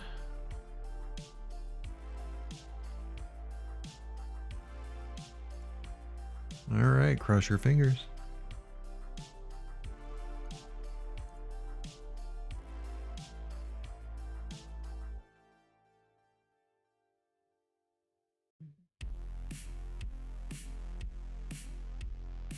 I did see some stale types. Have to figure out why those weren't regenerated.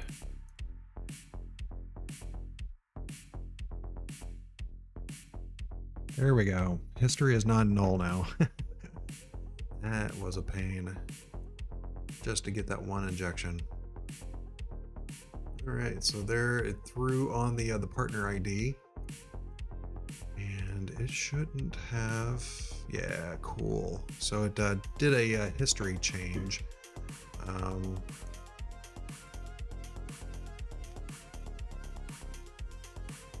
That is nice. It's doing a history change and not a full cycle of activities here.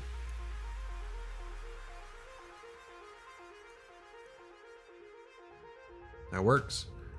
That works.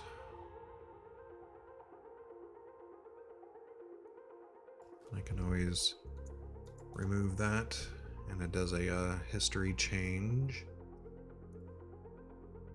All right, cool. So what we're going to do, let's see, time is 2 hours. I think I have accomplished what I set out to accomplish for today, which is basically just the rudimentary implementation of this view. There's a couple of things that I took action items on.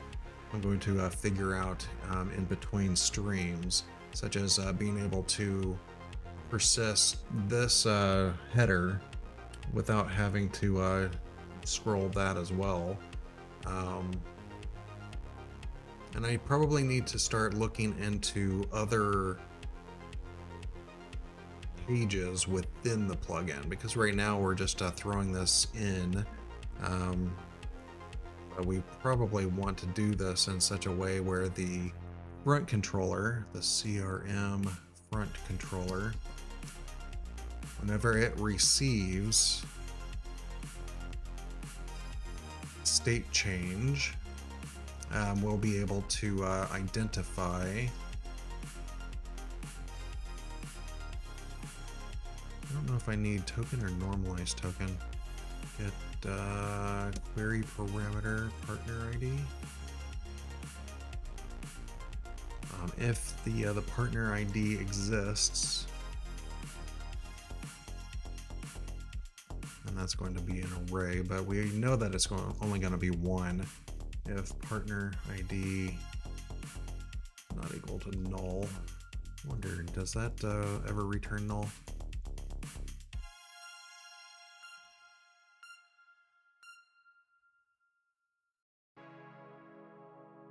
If not found, it returns null. Okay. So it does return null. So if it's not null and partner ID, probably need to change the name of that.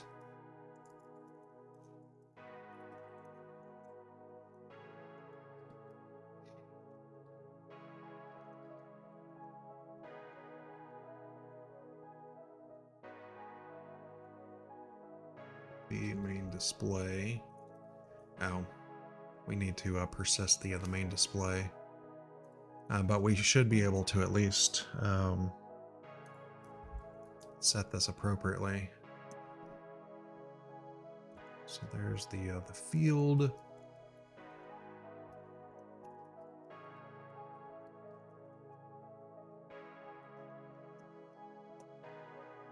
Some of this stuff can probably go into a super class. Yeah, we'll see. So whenever we close this dot active equals false, then if active or not active, return. Because if we're not actually running, then there's no reason to do anything with the other tokens and try to swap out the other main display. Otherwise, we can do main display dot set element whatever we want here, and that's going to be the customer view, which is going to be this guy right here.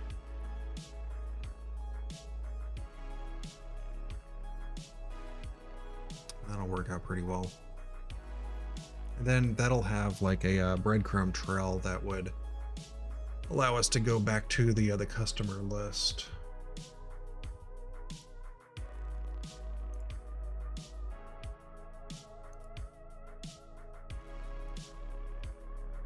Yeah, that'll work out pretty well.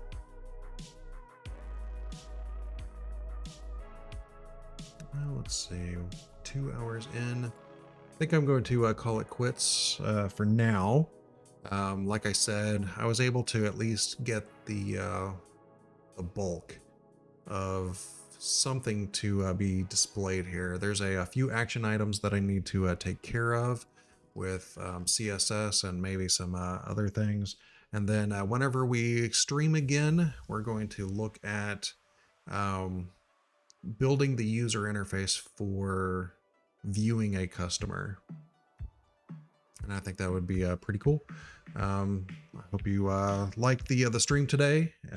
Stop by the next time, and we'll go from there. Thanks a lot.